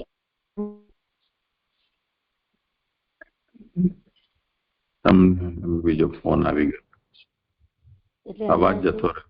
એ મોહ છે તો જે મારો જતો ફોન નથી આવ્યો. હવે આવ્યો મારો અવાજ?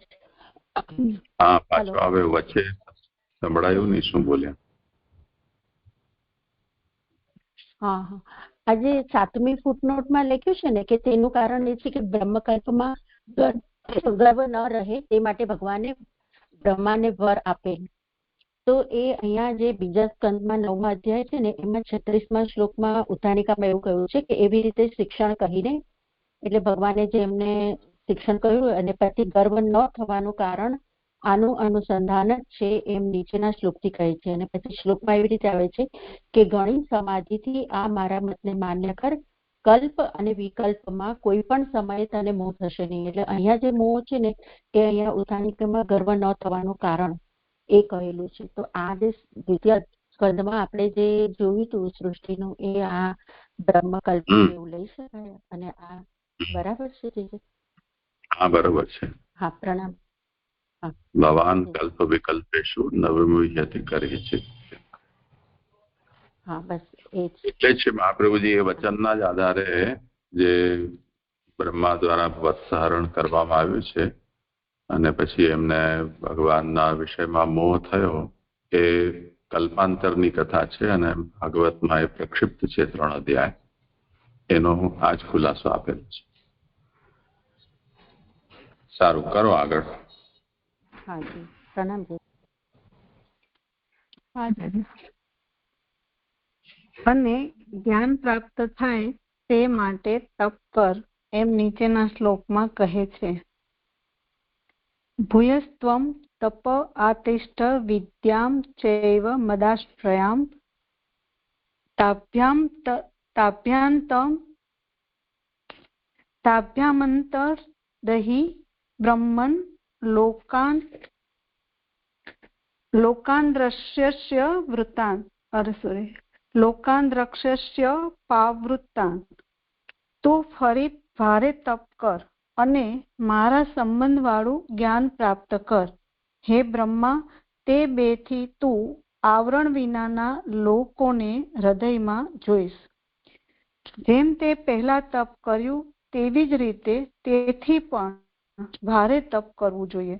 પુનઃ એટલે કે ફરીથી શબ્દ ન યોજતા ભૂય શબ્દ યોજ્ય. તેથી તેના 2 અર્થો, એટલે કે ભૂયથી શું કહ્યું કે ફરીથી વધારે ભારે ઈચ્છેલા છે એમ જણાય છે.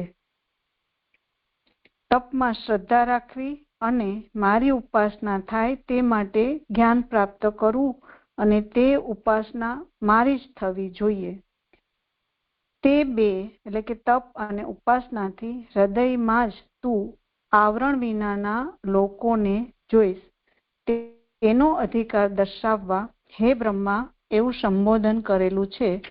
કારણ કે બ્રહ્માની સ્થિતિ પ્રાપ્ત કર્યા વિના કોઈ પણ તેમાં હૃદયમાં લોકો જોવા યોગ્ય થતું નથી. આવરણ વિનાના મારા લોકોને જોઈશ. બીજા તો 3 પ્રકારના જીવો કાલ વગેરેથી ઘેરાયેલા જ હોય છે. બધાએ જીવો આવરણ વિનાના હોય તો જીવો 3 પ્રકારના ન હોય એમ કેટલાક કહે છે, અથવા વાસ્તવિક રીતે બધાએ આવરણ વિનાના છે. એટલે અહીંયા ભગવાન કહે છે બ્રહ્માજીને કે તું ફરી ભારે તપ કર એમ. તપ તો તે કર્યું એમ, પણ હવે તને વધારે ભારે તપ કરવું છે. એટલે પુનઃ એટલે કે ફરીથી એ અહીંયા શબ્દ જે યોજ્યો અને ભૂય એ શબ્દથી કે વધારે અને ભારે તપ કર એના માટે અહીંયા કહ્યું છે. અને એ તપમાં શ્રદ્ધા રાખી અને ઉપાસના એટલે કે મારી ભક્તિ કરી અને તું જ્ઞાન પ્રાપ્ત કર. તો એવી રીતે મારી ભક્તિ તને કરવાની છે. અને એવી એ 2 એટલે કે તપ અને ઉપાસનાથી જ તું હૃદયમાં આવરણ વિનાના લોકોને જોઈશ, તો આ બધું તને ક્યારે પ્રાપ્ત થશે? ભગવાન એમ કે છે. તો એનો અધિકાર દર્શાવવા માટે હે બ્રહ્મા, એટલે કે પર્ટિક્યુલર બ્રહ્માજીને કહી રહ્યા છે કે તું આવી રીતે કરીશ ત્યારે તને આ પ્રાપ્ત થશે એમ. કારણ કે જે અહીંયા બ્રહ્માજીની જે સ્થિતિ છે એ પ્રાપ્ત કર્યા વિના કોઈ પણ ને આ ફળ એટલે કે આવું ફળ મળી નથી શકતું કે જે હૃદયમાં લોકો જોવા યોગ્ય થતું નથી એમ. એટલે કે આ કોને પ્રાપ્ત થાય? તો જે અહીંયા સુધી જેને પહોંચ્યા હોય એને જ એમ. એટલે કે આવરણ વિનાના મારા લોકોને જોઈશ. તો કે છે કે બીજા તો 3 પ્રકારના, એમાં બીજા નંબરની ફૂટનોટ છે. 3 પ્રકારના એટલે કાલ, કર્મ અને સ્વભાવથી થયેલા. જુઓ પાછળ શ્લોક 23 ઉપરના સુબોધિનીજી. અથવા સાત્વિક, રાજસ અને તામસ. બધાએ જીવો આવરણ વિનાના હોય તો જીવો 3 પ્રકારના ન હોય એમ કેટલાક કહે છે, અથવા વાસ્તવિક રીતે બધાએ આવરણ વિનાના છે. આ એમાં ત્રીજી ફૂટનોટ છે. એમાં આ શ્રીધરનો મત નથી. આમાં એક તો પેલા એ કહી રહ્યા છે કે 3 પ્રકારના જે જીવો કાલ વગેરેથી એટલે કાલ, કર્મ અને સ્વભાવથી ઘેરાયેલા જ હોય છે. તો એમાં જે ફૂટનોટ આપી એમાં 23 ઉપરના જે સુબોધિનીજી છે એને અહીંયા જોવાનું કે છે.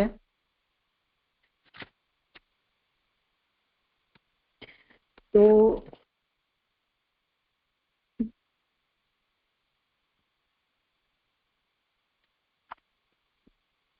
એમાં એમ કે છે ને કે કાલ વગેરેથી થતી સૃષ્ટિમાં ગર્વ ન થાય અને ભગવાનનું સ્મરણ રહે તે માટે ચિત્ત ભગવાનના ચરિત્રમાં પરોવાયેલું રહે તે યોગ્ય છે, પરંતુ ભગવાનના પદાર્થોની સૃષ્ટિમાં તેની જરૂર નથી, કારણ કે ઉપર જણાવેલા દોષો તેમાં સંભવતા નથી એમ. એવી શંકા થાય તો કહે છે કે આ સૃષ્ટિમાં પણ 2 દોષો સંભવતા હોવાથી ચિત્ત ચરિત્રમાં પરોવાયેલું રહે તે યોગ્ય જ છે. આ સૃષ્ટિમાં રચનારા પદાર્થો ભગવદીય હોવાથી જો જરાય પણ રચના ભગવાનની ઈચ્છાથી વિપરીત રીતે થાય તો ભગવાનનો દ્રોહ થાય અને રચાનારા પદાર્થોનો શાપ લાગે. તો એ બંને દોષો દૂર થાય તે માટે ભગવાનના પોતાના પરાક્રમ રૂપ આ જગત રચતા પણ મારું ચિત્ત ચરિત્રમાં પરોવાયેલું રહે. વળી કર્મથી સંપૂર્ણ રીતે પાપ નાશ થાય છે, કારણ કે રચાનારા પદાર્થોનું સંપૂર્ણ પ્રકારે હિત થતું નથી. તેથી પાપનો હું જે પ્રકારે ત્યાગ કરું તેવી રીતે ચિત્ત ચરિત્રમાં પરોવાયેલું રહે. એક તો આ વાત છે. એટલે અહીંયા 3 ગુણોથી જે કહ્યું, એટલે કે બીજા તો 3 પ્રકારના જીવો, એટલે તો સાત્વિક, રાજસ, તામસ, અને બીજું જે અહીંયા કહ્યું કે કાલ, કર્મ અને સ્વભાવથી થયેલા જીવો. તો આ 3 પ્રકારના જીવો કેવા હોય છે? કે આવરણ વાળા જ હોય છે એમ. અને એ બધા જીવો આવરણ વિનાના હોય તો પછી જીવો 3 પ્રકારના ના હોય, અને જો આવરણ વગરના કહેવામાં આવે તો એ આ 3 પ્રકારના કહેવામાં ન આવે એમ. તો એવું અહીંયા કેટલાક કહી રહ્યા છે. અથવા તો વાસ્તવિક રીતે બધા આવરણ વિનાના છે એમ. તો ખરેખર તો પેલા તો બધા જ આવરણ વિનાના જીવો છે જ, તો શુદ્ધ ચૈતન્ય રૂપ છે. અને પછી સૃષ્ટિમાં જયારે આવે છે ત્યારે એમને એ સાત્વિક, રાજસ, તામસની કેટેગરીમાં અથવા તો કાલ, કર્મ સ્વભાવથી થયેલા હોય તો એ રીતે એમને આવરણ હોય જ છે બધાને. તો એ બધા આવરણ વિનાના એવા જે શુદ્ધ ચૈતન્ય રૂપ લોકોને ભગવાન બ્રહ્માજીને કહે છે કે જો તું એટલે એમ કે મારી ભક્તિ કરીશ તો તને બધું જ એવી રીતનું તને દેખાશે, આવરણ વગરનું એમ, શુદ્ધ ચૈતન્ય રૂપ. એમ અહીંયા કહી રહ્યા છે. એટલું જે અહીંયા મને સમજાઈ રહ્યું છે. અહીંયા જે મારા શ્લોક પૂરા થયા છે. પ્રણામ જે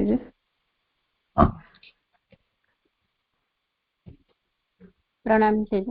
આજે અહીંયા કારણ કે બ્રહ્માની સ્થિતિ પ્રાપ્ત કર્યા વિના કોઈ પણ તેમાં હૃદયમાં લોકો જોવા યોગ્ય થતું નથી. એટલે બ્રહ્માની સ્થિતિ એટલે બ્રહ્માની પદવી તો ખરી જ, પણ પછી બ્રહ્માની સ્થિતિ એટલે પછી બીજી કઈ રીતે એને સમજવાનું? પદવી સિવાય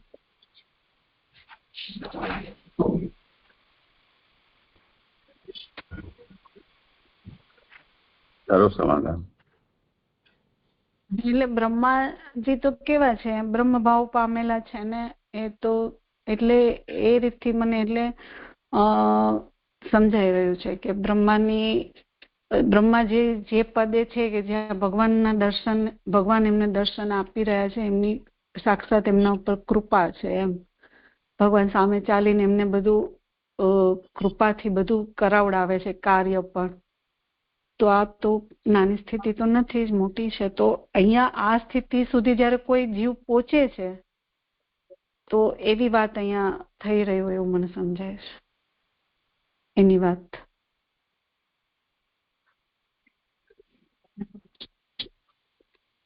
એટલે આપણે આગળ જોઈને એવું આવ્યા હતા કે મૂળ ભગવાન છે, એમાંથી જ આ 3 અંશો વિષ્ણુ, મહાદેવ અને બ્રહ્માજી પ્રગટ થયા છે. અને આ જે એમને જે ગુણ લીધા છે એ તો એમને સ્વીકારેલા છે. એટલે આ જે બ્રહ્મા છે એમનો આનંદ અંશ પણ પ્રગટ જ છે, અને માટે જ એમના પોતાના હૃદયમાં બધું લોકો જોવાનું એમનામાં સામર્થ્ય છે, એવું સમજી શકાય છે. હા, એટલે એ તો બરોબર છે, જોઈ શકાય. પણ એ ત્યાં એને ભગવાન કે છે ને કે તું તપ કર, ભારે તપ કર, મારી ભક્તિ કર, મારી ઉપાસના કર એમ, ત્યારે તું આ બધું તને પ્રાપ્ત થશે એમ. તો એનાથી જ આ મળશે ને એમને. બ્રહ્માજી કૃપામાં જ રહી રહ્યા છે. એટલે તમે એવું કહી રહ્યા છો કે બ્રહ્માજી તપ અને ઉપાસના કરશે, એના પછી જે અત્યારે સામગ્રી તો તૈયાર જ છે, એવું આગળ આવી ગયું કે સાધન તૈયાર હોવાથી, એટલે લોકોને બધું તો છે જ, પણ અત્યારે બ્રહ્માજીને દેખાઈ નથી રહ્યા, તો એ એમને દેખવાની યોગ્યતા પ્રાપ્ત થશે, એવું કહી રહ્યા છો તમે? એટલે તપ અને ઉપાસના પછી એવું આગળ એ બધું સ્પષ્ટ થઈ રહ્યું છે. આગળ આખો વિષય બધા શ્લોકોમાં આવી જ રહ્યું છે.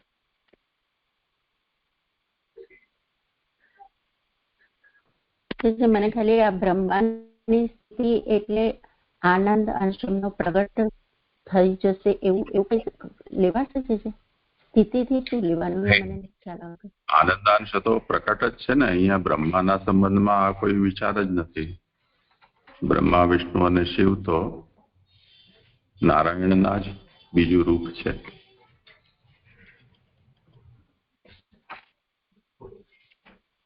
તો બ્રહ્માની સ્થિતિનો મતલબ જ ઐશ્વર્યાદિ જે ગુણો જ્યાં પ્રકટ હોવું તે.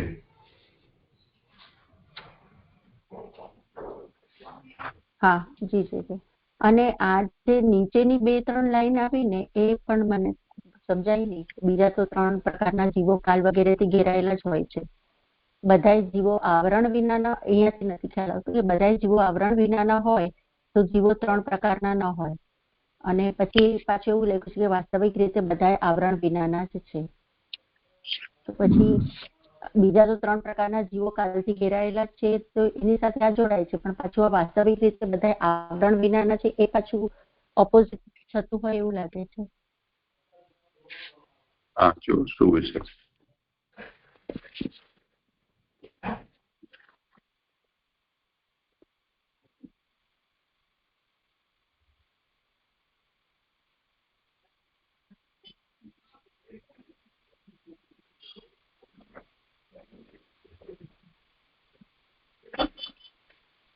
દંડવત પ્રણામ. જે આવરણ વિનાના એટલે કાલ કર્મ સ્વભાવથી નહીં, પણ મારા જ લોકો છે, એટલે કાલ કર્મ સ્વભાવથી નહીં, એટલે શુદ્ધ ચૈતન્ય એમ સમજવાનું છે. પ્રણામ.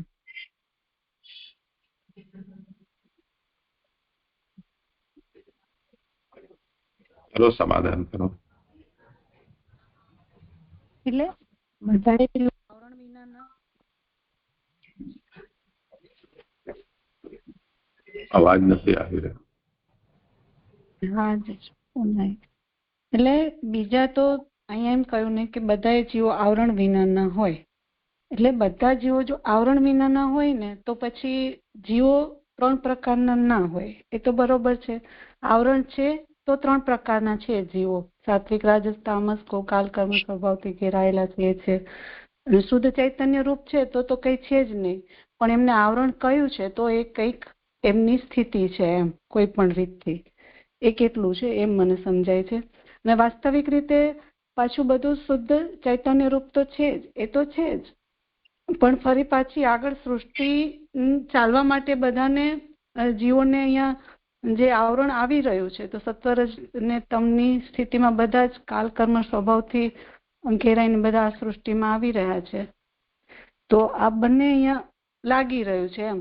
તો જયારે બ્રહ્માજીને એમ કહી રહ્યા છે કે જો તમે આ સ્થાને એટલે તપ અને ભક્તિથી તમે અહીંયા પહોંચશો તો તમે બધું શુદ્ધ ચૈતન્ય રૂપ જોઈ શકશો, નહીં તો પછી બીજું બધું જે છે એ એટલે બાકી જે દેખાઈ રહ્યું છે એ તો બધું સત્વરજ ને તમની સ્થિતિમાં છે, પણ એ કક્ષા તમારી એટલે ભક્તિથી એમને એવું પાછું જે કઈ છે પાછું એ તો સર્વે કઈ ચૈતન્ય રૂપ પ્રભુ બધામાં જ છે. તો એ રીતથી એ શુદ્ધ સ્થિતિ જે કઈ છે એ બ્રહ્માજી દેખી શકશે. એટલું જે મને અહીંયા સમજાય છે, એનાથી વિશેષ નહીં સમજાતું છે.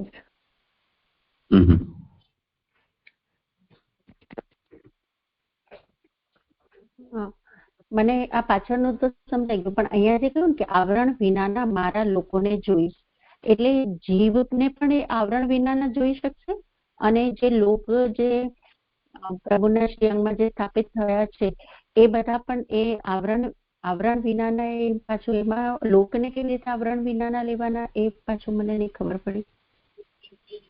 જેવું સેકન્ડ લાઈનમાં આવ્યું ને આવરણ વિનાના મારા લોકોને જોઈશ અને પછી પાછું જીવોની વાતો આવી, તો જીવનું તો સમજાઈ ગયું, પણ આ હવે લોકોને આવરણ વિનાના એટલે કેવી રીતે?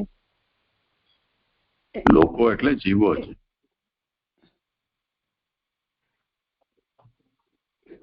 અહીંયા મૂળમાં લોકાન દ્રક્ષ્યસી અપાવૃતાન, તો અપાવૃતાન લોકાન દ્રક્ષ્યસી.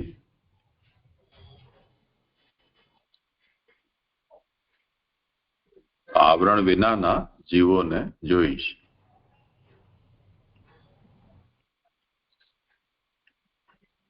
શ્રી મહાપ્રભુજી એનો એક અર્થ એ રીતે કર્યો કે આવરણ વિનાના મારા લોકોને જોઈશ, એટલે મદીયાન એવો અર્થ કર્યો. અને બીજા કેટલાક લોકો એમ કે છે કે કાલ કર્મ સ્વભાવથી જે આવૃત તે પ્રકારના જીવો, તો એવું આવરણ જેને ન હોય તે.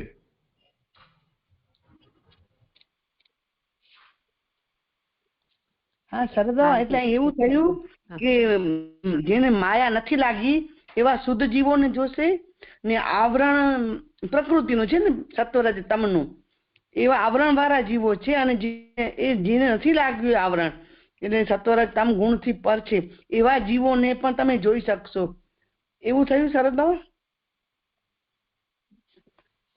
અત્યારે તો ભગવાનના સ્વરૂપમાં જોવાની વાત છે, એટલે ત્યાં તો કોઈ પ્રશ્ન જ નથી ને પ્રકૃતિનો સંસર્ગ. હા હા, ને આવરણ બે પ્રકારના થયા, કાલ કર્મ સ્વભાવથી પણ આવરણ છે અને સત્વરજ તમથી પણ આવરણ છે, એવું કંઈક મને સમજાયું. તો એ બરોબર છે, બધું આવરણ ગ્રસિત છે જીવ, એટલે દેખી નથી શકતો એ પોતાના શુદ્ધ સ્વરૂપને. તો બે પ્રકારે આવરણ ગણાશે, કાલ કર્મ સ્વભાવનું આવરણ થશે. જે પણ ગણવા હોય તે કોઈ પણ પ્રકારના આવરણ વગરના જીવને તું મારા અંદર જોઈશ એવું કહી રહ્યા છે. હવે આવરણનો અર્થ શું લેવો એના ઉપર આ નાનુભાઈએ બે સંભાવનાઓ આપી છે.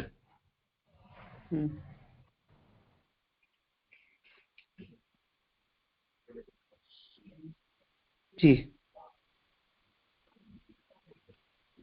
પણ આ બે લઈ શકાય, કાલકાનો સ્વભાવ લઈ શકાય એમ મને હતું કે જી જી એ તો અહીંયા જ આપેલું જ છે ને, પ્રભુજીએ જ કરેલું છે. જી જી સરદાર.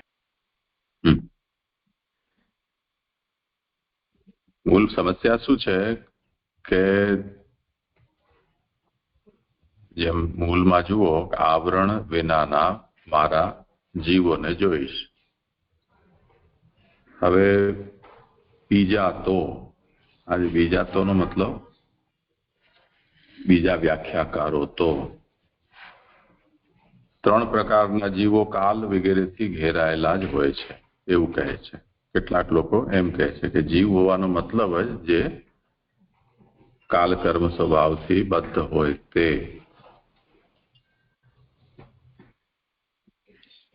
પછી બધાય જીવો આવરણ વિનાના હોય તો જીવો ત્રણ પ્રકારના ન હોય એમ કેટલાક કહે છે. હવે જીવ ઉપર જો આવરણ છે તો એ ત્રણ પ્રકારના આવરણથી ત્રણ પ્રકારના જીવો એવી રીતે એક અર્થ વિચારી શકો. બીજું અહીંયા એમ કહી રહ્યા છે કે અન્ય તુ ત્રિવિધા જીવા કાલાદિભિ આવૃતા એવ ભવંતિ. ત્રણેય પ્રકારના જીવો કાલ વગેરેથી આવૃત જ હોય છે. જો એમ કહો કે જીવ હોવાનો મતલબ જ અહીંયા કોઈ પણ પ્રકારના આવરણ વગર ના હો તો એમ અહીંયા એ કહી રહ્યા છે કે તો પછી એમનું ત્રૈવિધ્ય ન સંભવે. કેમ કે ત્રિવિધતાનું નિરૂપણ यदि કરવામાં આવી રહ્યું હોય તો એનો કંઈક ને કંઈક આધાર તો જોઈએ ને. કયા બેઝ પર તમે એને આ ત્રણમાં વિભાજિત કરી શકો? તો કેટલાક લોકો એમ કહે છે અને પરમાર્થતઃ વા અપાવૃતા સર્વ એવ. આ અથવાથી અર્થ કરી રહ્યા છે કે જો વસ્તુ તત્વનો વિચાર કરવામાં આવે અથવા તો પારમાર્થિકતાનો વિચાર કરવામાં આવે તો બધા જ જીવો અપાવૃત છે એટલે આવરણ રહિત છે. કેમ કે અત્યારે તો બ્રહ્માજીને ભગવાનના શ્રીઅંગમાં ભીતર આ દર્શન કરવાના છે.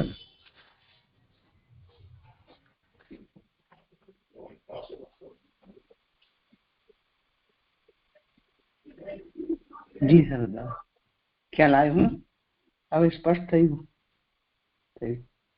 આજે જે સમજાયું.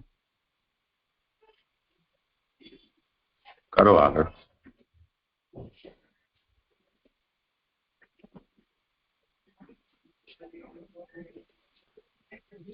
જે દંડવત પ્રણામ.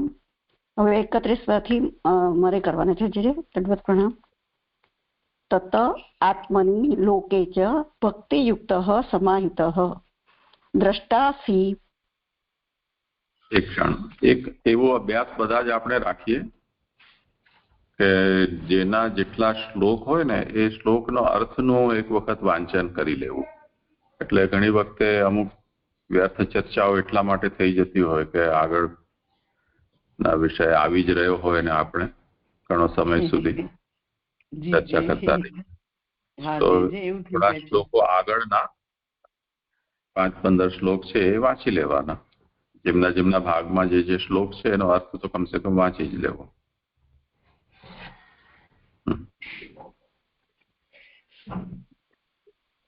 હાજી દંડવત પ્રણામ. એટલે અહીંયા હું 31, 32, 33 અને 34 ચાર શ્લોકનો શ્લોકાર્થ પહેલા લઈ લઉં છું. હે બ્રહ્મા, પછી પોતામાં અને લોકમાં ભક્તિ વાળો સાવધાન થઈ તેમાં વ્યાપેલા મને જોઈશ અને આત્માના સંબંધવાળાની મારી અંદર લોકોને જોઈશ. 32મો શ્લોક. જેમ કાષ્ટોમાં અગ્નિ રહેલો છે તેમ જ્યારે લોક મને સર્વ પ્રાણીઓમાં રહેલો જુએ ત્યારે જ પાપથી મુક્ત થાય છે. 33. જ્યારે મહાભૂતો, ઇન્દ્રિયો, ગુણો તથા અંતઃકરણ વિનાનો અને સ્વરૂપથી મારી અંદર રહેલો આત્માને જુએ ત્યારે સ્વરાજ્ય પ્રાપ્ત કરે છે. 34. જાત જાતના કર્મો પ્રસારીને ઘણી પ્રજાઓ ઉત્પન્ન કરતા તારા અંતઃકરણને ખેદ નહીં થાય. આ કાર્યમાં તારા ઉપર મારી ઘણી કૃપા છે. હવે 31મા શ્લોકનો શ્લોકાર્થ બોલી ગઈ છું એટલે હવે આગળ કરું છું.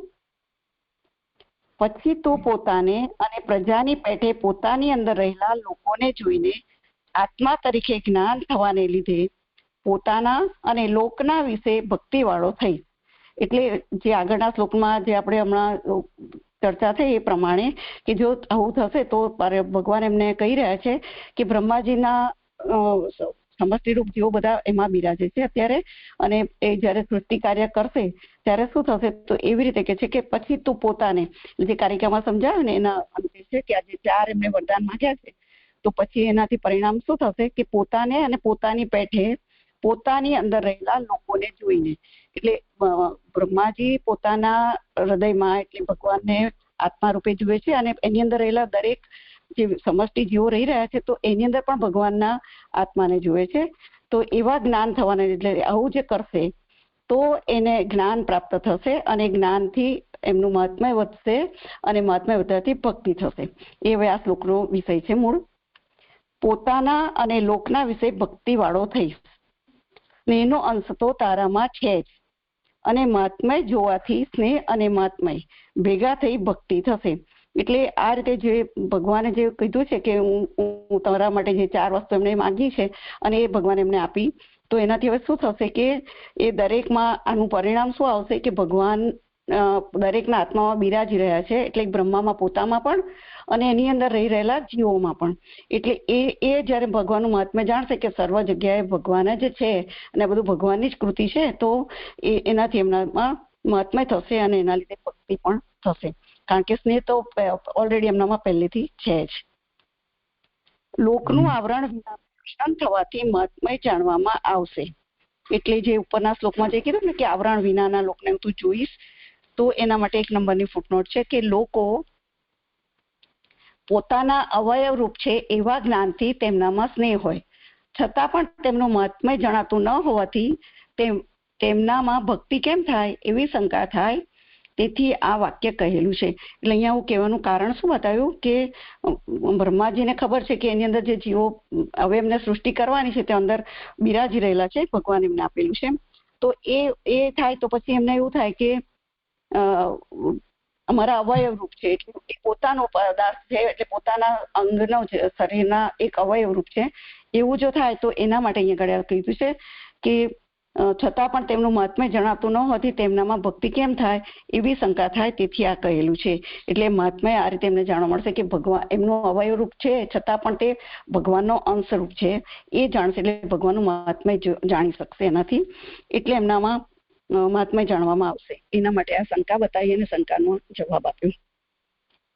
અને લોક તારી પોતાની અંદર રહેલા હોવાથી સ્નેહ છે, એટલે ભગવાન બ્રહ્માજીની અંદર છે એટલે સ્નેહ છે નહીં, પણ ભગવાન અંદર બિરાજી રહ્યા છે એટલે સ્નેહ છે, એ એમનું મહાત્મ્ય હવે એમને જાણવામાં આવશે. એ રીતે પોતામાં અને લોકમાં બંનેમાં ભક્તિ વાળો થઈશ, તેમાં ભગવાનની સમાનતા જણાવવાનો એક દોષ સંભવે છે, તે ન થાય તે માટે સાવધાન રહેવું. એટલે એવું કે છે કે જો તો પછી ભગવાનમાં ને એમાં કોઈ ભેદ જ નહીં રહી જાય, ભગવાન એમના પોતાનામાં એટલે બ્રહ્માજીમાં અને બધા જીવોમાં પણ બિરાજી રહ્યા છે, તો પછી ભગવાનમાં એટલે કે બ્રહ્મમાં અને પોતાનામાં કોઈ ભેદ ન રહી જાય, તો એના લીધે એમને કઈ ગર્વ થાય અથવા તો અનર્થ પણ કઈ થઈ શકે. તો એના માટે સાવધાન થવા માટે ભગવાન એમને ચેતવે છે. એના માટે 2 નંબરની ફૂટનોટ છે. આ ભાગથી સાવધાનપણાનું સ્વરૂપ કહેલું છે, એટલે કેવી રીતે સાવધાન થવાનું છે એના માટે બીજી 2 નંબરની ફૂટ બીજી વાર પણ આપે છે. આ બંને આત્મા છે એવું જ્ઞાન અને ભક્તિ સ્વતંત્ર નથી, પરંતુ ભગવાનનું જ્ઞાન થાય તે માટે થયેલા છે. એટલે આ જે એમને ભગવાને જે પોતાને અંદર બિરાજી રહ્યા છે એવું જે જ્ઞાન થશે, જે સાધન કરશે અથવા આગળ બતાવે છે પછીના શ્લોકમાં તે, તો એ જયારે એમને થશે તો એટલે આ જ્ઞાન અને ભક્તિ એ સ્વતંત્ર નથી, પણ ભગવાને એમને આપ્યું છે એટલે કરી શકે છે. એટલે ભગવાનનું મહાત્મ્ય જ અહીંયા આગળ પ્રગટ કરવાનું છે, એ બ્રહ્માજી આગળ, એ જ અહીંયાનો ઉદ્દેશ છે. તેથી તે જ્ઞાન ક્યારે થશે એમ વિચારી સાવધાન રહીશ, ત્યારે તારી પોતાની અંદર લોકોના અને લોકોની અંદર મારા તને દર્શન થશે. એટલે પોતાની અંદર લોકોના અને લોકોની અંદર મારા, જે આગળ જે આપણને સમજાવ્યું તે પ્રમાણે કે પોતાની અંદર લોકોના એટલે કે જ્યારે આ સાધન કરશે જે બતાવ્યું છે તે, એટલે કે એમને તપ કરવાનું કીધું છે ને આગળ એ પણ બતાવે છે કે યોગથી કેવી રીતે કરાય છે, એ બધું જે એમને ભગવાને જે સાધન કરવાના કીધું તો એ રીતે આ સાવધાન રહેવાનું કીધું છે. અને એવું કરશે તો એમને ક્યારેય ગર્વ નહીં થાય અને એમનો ભેદ પણ સમજી શકશે. એટલે એ જ્ઞાન ક્યારે થશે એવો જ બ્રહ્માજીને વિચાર આવે તો એના માટે કહે છે કે તે જ્ઞાન ક્યારે થશે એમ વિચારીને સાવધાન રહીશ. એટલે આવું જ્ઞાન મને ક્યારે થશે એવો સતત એના મનમાં હોવું જોઈએ એમ. ત્યારે તારી પોતાની અંદર અને લોકોની અંદર મારા તને દર્શન થશે. જેનામાં ભક્તિ હોય તેની અંદર લોકો રહેલા જોવામાં આવે છે. તેથી તે તું છે વગેરેનો બોધ પણ બ્રહ્મના સ્વરૂપમાં ભક્તિ થાય તે માટે છે કે જેથી ત્યાર પછી જેને બોધ થયો હોય તે પોતાની અંદર જ રહેલા ભગવાનના દર્શન કરે છે. એમાં 3 નંબરની ફૂટનોટ છે કે આ ભાગથી તે તું છે એ વેદ વાક્યનું સમર્થન કરનારો આ શ્લોક હોવાનું જણાવે છે. એટલે તત્વમસીનું જે એની અંદર શ્રુતિની અંદર જે વાક્ય આપેલું છે એનું અવતરણ છે અહીંયા. એટલે જયારે બ્રહ્માજીને આ જ્ઞાન થશે કે ભગવાનની અંદર બધું છે ને, જે કઈ છે તે બધું ભગવાન જ છે, એટલે એ જે 3 જે છે તે તું છે, એટલે તું પણ મારો આત્મા છે. અને એ રીતે એનું જે જ્ઞાન થશે તો એ બ્રહ્મના સ્વરૂપમાં ભક્તિ થાય તે માટે છે. તેથી ત્યાર પછી જેને બોધ થયો હોય તે પોતાની અંદર જ રહેલા ભગવાન, પછી જયારે આ અવસ્થા જયારે આવશે, જયારે આનું પ્રાપ્ત કરશે આ જ્ઞાન, ત્યારે તે પોતાની અંદર રહેલા ભગવાનના દર્શન કરશે. એટલે કે આત્મા રૂપે જે ભગવાન મારામાં પણ બિરાજી રહ્યા છે એના દર્શન એમને ત્યારે થશે. ક્યારે કે આ જે અવસ્થા પ્રાપ્ત કરશે ત્યારે, એના માટે જે સાધન બતાવે છે તે કરે ત્યારે.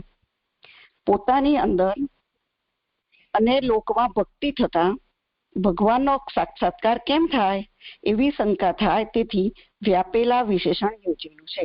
એટલે પોતાની અંદર એટલે બ્રહ્માજીની અંદર અને લોકમાં ભક્તિ થતા ભગવાનનો સાક્ષાત્કાર કેવી રીતે થાય એવું જ એમને કોઈને શંકા થાય તો ભગવાન તો સર્વ જગ્યાએ વ્યાપક છે ને સર્વ જગ્યાએ બિરાજી રહ્યા છે એવું આપણે પણ એમાં જોઈએ છે કે પ્રહલાદની આગળ પ્રગટ, થાંભલામાંથી પ્રગટ થયા કે વગેરે વગેરે જે છે ઘણા ચરિત્રો એવા છે.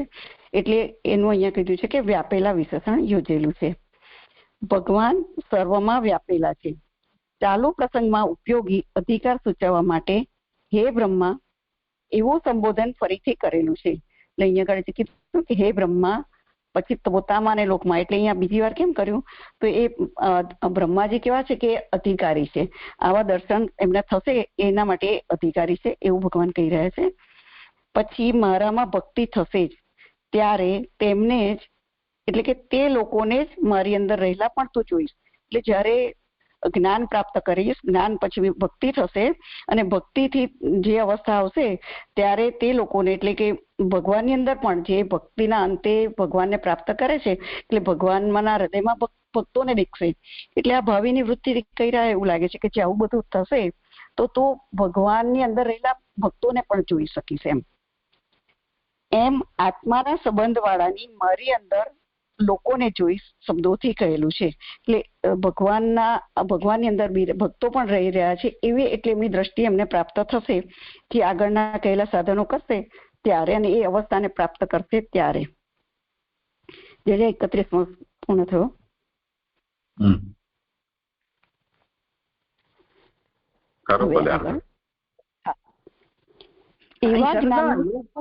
એક વાત અહીં છે ને, તે એમ આત્માના સંબંધ વાળાની મારી અંદર લોકો પોતાના અવયવ રૂપ છે. એટલે આ લોકોમાં 3 લોક કેવાય, ભૂર્ભુવ સ્વ કે લોકો પોતાના અવયવ રૂપ છે. એવા જ્ઞાનથી તેમનામાં સ્નેહ હોય છતાં પણ તેમનું મહાત્મ્ય જણાતું ન હોવાથી તેમાં ભક્તિ થશે તો એ મહાત્મ્ય જણાશે. તો એવી રીતે આ લોકો શું લેવાનું સર, તો એ ન સમજાયું. લોકો પોતાના અવયવ રૂપ છે, બધા લોકો 14 લોક કે એમ રીતે એવી રીતે લેવાનું. ઉપર જે અર્થમાં લોક કહેલું છે એ ચાલી રહ્યો છે. અહીંયા જીવોના અર્થમાં લાગે છે, સમષ્ટિ બિરાજી રહી છે ને એ લોકો, લોક એટલે જીવોના અર્થમાં છે જે પ્રગટ કરવાના છે જે બ્રહ્માજીના ઉદરમાં, મને એવું લાગે છે. એવા જ્ઞાન આ જ લોકનું ચાલી રહ્યું છે ને બધું હમણાં. હા એવા જ્ઞાનનો શું પ્રયોગ. એક મિનિટ. હા, અહીંયા જે કહ્યું ને લોકો પોતાના અવયવ રૂપ છે, તો જે પછી આગળ 12મા અધ્યાયમાં જે બધા એમના પુત્રો દરેક જુદા જુદા અંગમાંથી પ્રગટ થયા, એટલે અહીંયા આવ્યું કે લોકો પોતાના અવયવ રૂપ છે એવું લેવાય છે. કારણ કે આગળ પછી 12મા અધ્યાયમાં એવું આવે છે કે નારદ ખોળામાંથી ઉત્પન્ન થયા, દક્ષ સ્વયંભૂના અંગૂઠામાંથી ઉત્પન્ન થયા, વશિષ્ઠ પ્રાણમાંથી ઉત્પન્ન થયા, તો એવી રીતે અવયવ રૂપ છે, એવી રીતે લેવાય સંદર્ભ?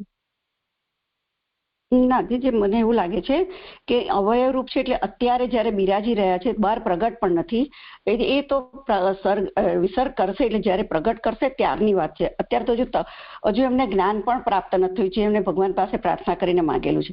એટલે જો સૃષ્ટિ કરવાની શરૂઆત નથી થઈ, હજુ ભગવાન સામે એમની બિરાજી રહેલા છે, અને એટલે ભગવાને જે એમને જ્ઞાન આપ્યું છે તો એ જ્ઞાન હજુ પ્રાપ્ત કરશે. તે ક્યારે પ્રાપ્ત કરશે? જયારે એમના સાધનો કરશે ત્યારે. એટલે અત્યારે તો એમના અવયવ રૂપ જ બિરાજી રહ્યા છે એવું બ્રહ્માજીને લાગી રહ્યું છે, પણ એવો એને શંકા બતાવી છે. પણ એ મહાત્મા જ સમજવાનું છે કે જયારે એમાં આત્માના દર્શન થશે, અત્યારે એ અવસ્થામાં છે ત્યારે અવયવ રૂપ સમજે છે, પોતાની અંદર બિરાજે છે એટલે. પણ જયારે એમને એમાં પણ આત્મા એટલે કે ભગવાન દેખાશે તો એ પણ બધું ભગવાનની જ કૃતિ છે એવું સમજશે. એટલે એ મહાત્મા એને પ્રાપ્ત થશે ક્યારે? કે જયારે તપ કરશે અથવા ભગવાને કહેલા સાધન કરશે ત્યારે. જે મને તો એવું સમજાય છે.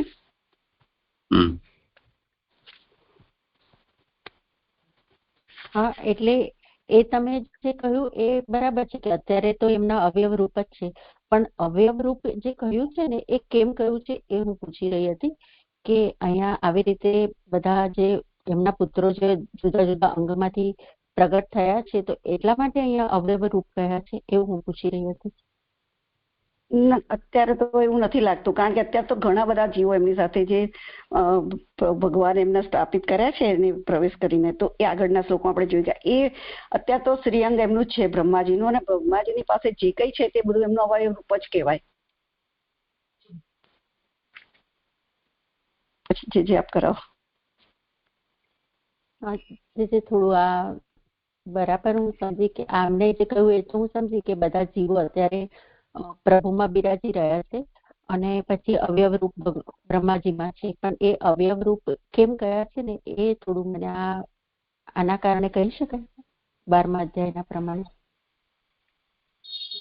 એ ન હોત તો શું અવયવ રૂપનો અર્થ થાત?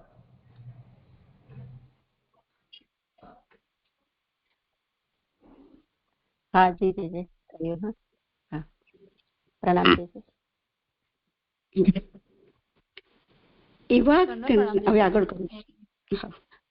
અહીંયા વ્યાપેલા જે વિશેષણ છે તો એ સમાહિતથી લેવાશે. જે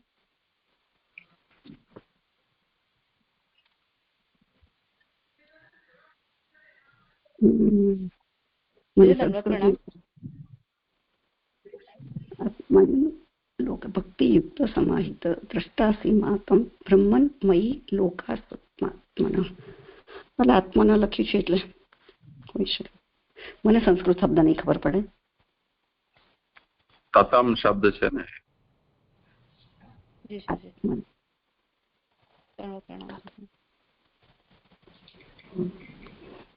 હવે આગળ એવા જ્ઞાનનું શું પ્રયોજન એવી શંકા થાય, તેથી નીચેના શ્લોકથી આરંભી કટકે કટકે જ્ઞાનના પ્રયોજન કહે છે.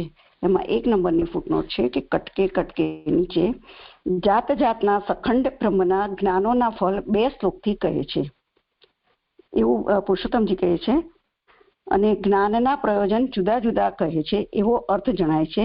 અહીં સખંડ બ્રહ્મનું જ્ઞાન કહેલું જણાતું નથી, તેથી જુદી રીતે અર્થ કરેલો છે. એટલે અહીંયા જે કહેલું છે નાનુભાઈ એવું કહે છે કે અહીંયા આગળ અખંડ બ્રહ્મનું જ્ઞાન કહેલું છે, અને પુરુષોત્તમ જેવું કહે છે કે જ્ઞાનના ઘણા બધા પ્રકાર છે, તો એ જુદા જુદા બ્રહ્મનો કોઈ જેમ કે હાથીના જુદા જુદા અંગનું વર્ણન કેવી રીતે કરે, કોઈ કે જાડો છે, કોઈ કે સુપડા જેવું છે, એવી રીતે. એટલે એ સખંડમાં ગણાશે.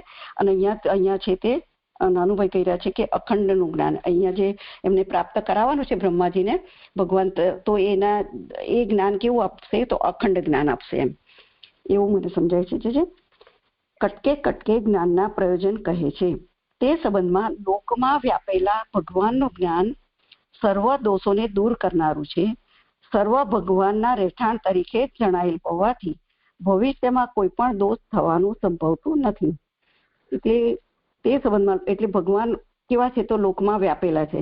એટલે ભગવાનનું જ્ઞાન જયારે પ્રાપ્ત થશે એટલે જેને જે પ્રાપ્ત થાય છે એ સર્વ દોષો દૂર કરનાર છે. એટલે ભગવાનનું જ્ઞાન જયારે પ્રાપ્ત થઈ જાય જીવને, તો એ જીવના બધા દોષોને નિર્મૂળ કરે છે. અને કેમ કે વ્યાપક કીધું છે અહીંયા આગળ, એટલે સર્વ ભગવાનના રહેઠાણ તરીકે જ જણાયેલા હોવાથી. સર્વ એટલે કે બધા જ પદાર્થો અને બધી જ વસ્તુ ભગવાન, એટલે એમાં ભગવાન અનુસૂચિત છે, એટલે ભગવાનનું રહેઠાણ છે. કોઈ બી પદાર્થ જગતની અંદર સૃષ્ટિમાં કંઈ પણ પદાર્થ છે તો એ ભગવાનનું રહેઠાણ છે, એટલે કે બધામાં ભગવાન અનુસૂચિત છે. એટલે જ જણાયેલા હોવાથી ભવિષ્યમાં કોઈ પણ દોષ થવાનું સંભવતું નથી. એટલે જ્યારે દ્રષ્ટિ એવી થઈ જશે કે ભગવાન જ બધું બન્યા છે અને બધામાં જ ભગવાન રહી રહ્યા છે, તો પછી એમાં કોઈ ભવિષ્યમાં જ્યારે આવી દ્રષ્ટિ પ્રાપ્ત થશે તો પછી એનામાં કોઈ દોષ થશે જ નહીં, કારણ કે ભગવાન તરફ જ એની દ્રષ્ટિ છે. એવી રીતે કે સમજાવે છે. રહેઠાણ, જે મને જન્મ રહિત અને આરંભ રહિત જાણે છે, ભગવદ્ ગીતા 10:3, એ વાક્યથી ભગવાનનું જ્ઞાન થતા સર્વ પાપોનો નાશ થવાનું સાબિત થયેલું છે. હવે 10:3 ભગવદ્ ગીતા 10:3, જે મનુષ્ય મને સમજ અજન્મા અનાદિ અને સર્વ લોકોનો મહેશ્વર જાણે છે તે બધા માણસોમાં જ્ઞાની છે, એટલે કે અસંભૂત છે. તે સર્વ પાપોથી છૂટી જાય છે. એટલે કે જેને ભગવાનનું આ જ્ઞાન થાય છે કે ભગવાન અજન્મા છે અને અનાદિ છે, તો એવા એવું જે જીવ જાણે છે અથવા માણસ જાણે છે તો એ બધા પાપોથી છૂટી જાય છે. ભગવદ્ ગીતાનું આ વાક્ય છે, કોટેશન છે. એ વાક્યથી ભગવાનનું જ્ઞાન થતા સર્વ પાપોનું નાશ થવાનું સાબિત થયેલું છે. એટલે ઉપર જે કહ્યું ને કે ભગવાનનું જ્ઞાન થતા, એટલે જે રહેઠાણ તરીકે જગતમાં બધી જગ્યાએ ભગવાન બિરાજી રહ્યા છે, તો એ ભગવાન કેવા છે? તો જન્મ રહિત અને આરંભ રહિત છે. તો એ આનું સમર્થન કરે છે ગીતાજીના વાક્યથી. અને આવું જો જ્ઞાન પ્રાપ્ત થાય છે તો એનો બધા જ પાપોનો નાશ થાય છે. તેથી પાપ દૂર કરવામાં ભગવાન વ્યાપેલા હોવાનું જે પ્રકારનું જ્ઞાન જરૂરી છે તેવા જ્ઞાનનું સ્વરૂપ નીચેના શ્લોકમાં કહે છે. એટલે ભગવાન વ્યાપેલા છે, બધી જગ્યાએ પ્રસરેલા છે, કે જ્યાં જુઓ ત્યાં ભગવાન ગમે ત્યાં પ્રગટ થઈ શકે છે. તો એ જે જ્ઞાન છે જરૂરી, એ જ્ઞાન હવે નીચેના 32મા શ્લોકમાં આપી રહ્યા છે. કે જે ઉપર કટકે કીધું ને, તો એ કયું જ્ઞાન અહીંયા આપી રહ્યા, બ્રહ્માજીને આપવા ઈચ્છી રહ્યા છે ભગવાન, તો એ આ રીતે ભગવાનનું જ્ઞાન આપી રહ્યા છે કે ભગવાનના જ્ઞાનનું સ્વરૂપ હવે 32મા શ્લોકમાં જણાવાશે. જે અહીંયા 31મા શ્લોકની અંદર એક કારિકા 5નો ઉલ્લેખ કરેલો છે. આળસનો અભાવ અને તપ એ બે ભગવાનનું જ્ઞાન પ્રાપ્ત કરાવનારા છે, અને સર્વ સ્થળે ભગવાન માટે તપાસ કરવી તેવું જ સાધન છે.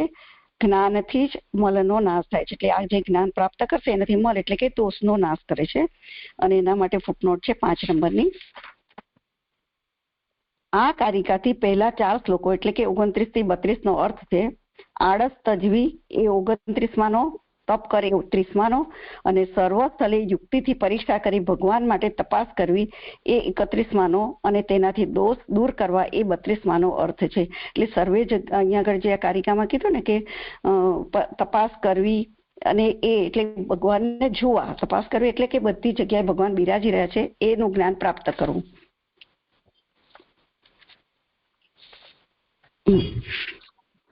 હવે અહીંયા 32મો શ્લોક આવી રહ્યો છે. યદા તુ સર્વે ભૂતેષુ દારુસ્વગ્નિમિવ સ્થિતમ પ્રતિક્ષક્ષિત મામ લોકો જહ્યાત્ર દેવ કસ્મલમ. જેમ કાષ્ટોમાં અગ્નિ રહેલો છે તેમ જ્યારે લોક મને સર્વ પ્રાણીઓમાં રહેલો જુએ ત્યારે જ પાપથી મુક્ત થાય છે. અહીંયા કાષ્ટનું ઉદાહરણ આપે છે કે જેમ કાષ્ટોમાં અગ્નિ છે તેમ સર્વ પ્રાણીઓમાં વ્યાપેલા આત્માને જુએ ત્યારે પાપથી મુક્ત થાય છે, પરંતુ આકાશને પેઠે જુએ ત્યારે મુક્ત થતા નથી.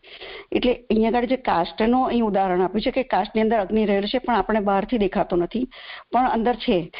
તો એને જ્યારે એને પ્રગટ કરવામાં આવે છે ને, એટલે એની જે ક્રિયાથી, તો ત્યારે એનો અનુભવ થાય છે. એવી રીતે અને એ જ્યારે સમજ આવશે કે જેમ કાષ્ટની અંદર અગ્નિ રહેલો છે પણ મથન કરવાથી પ્રાપ્ત થાય છે, એવી રીતે દરેકના જીવની અંદર વ્યાપક રૂપમાં ભગવાન રહેલા છે.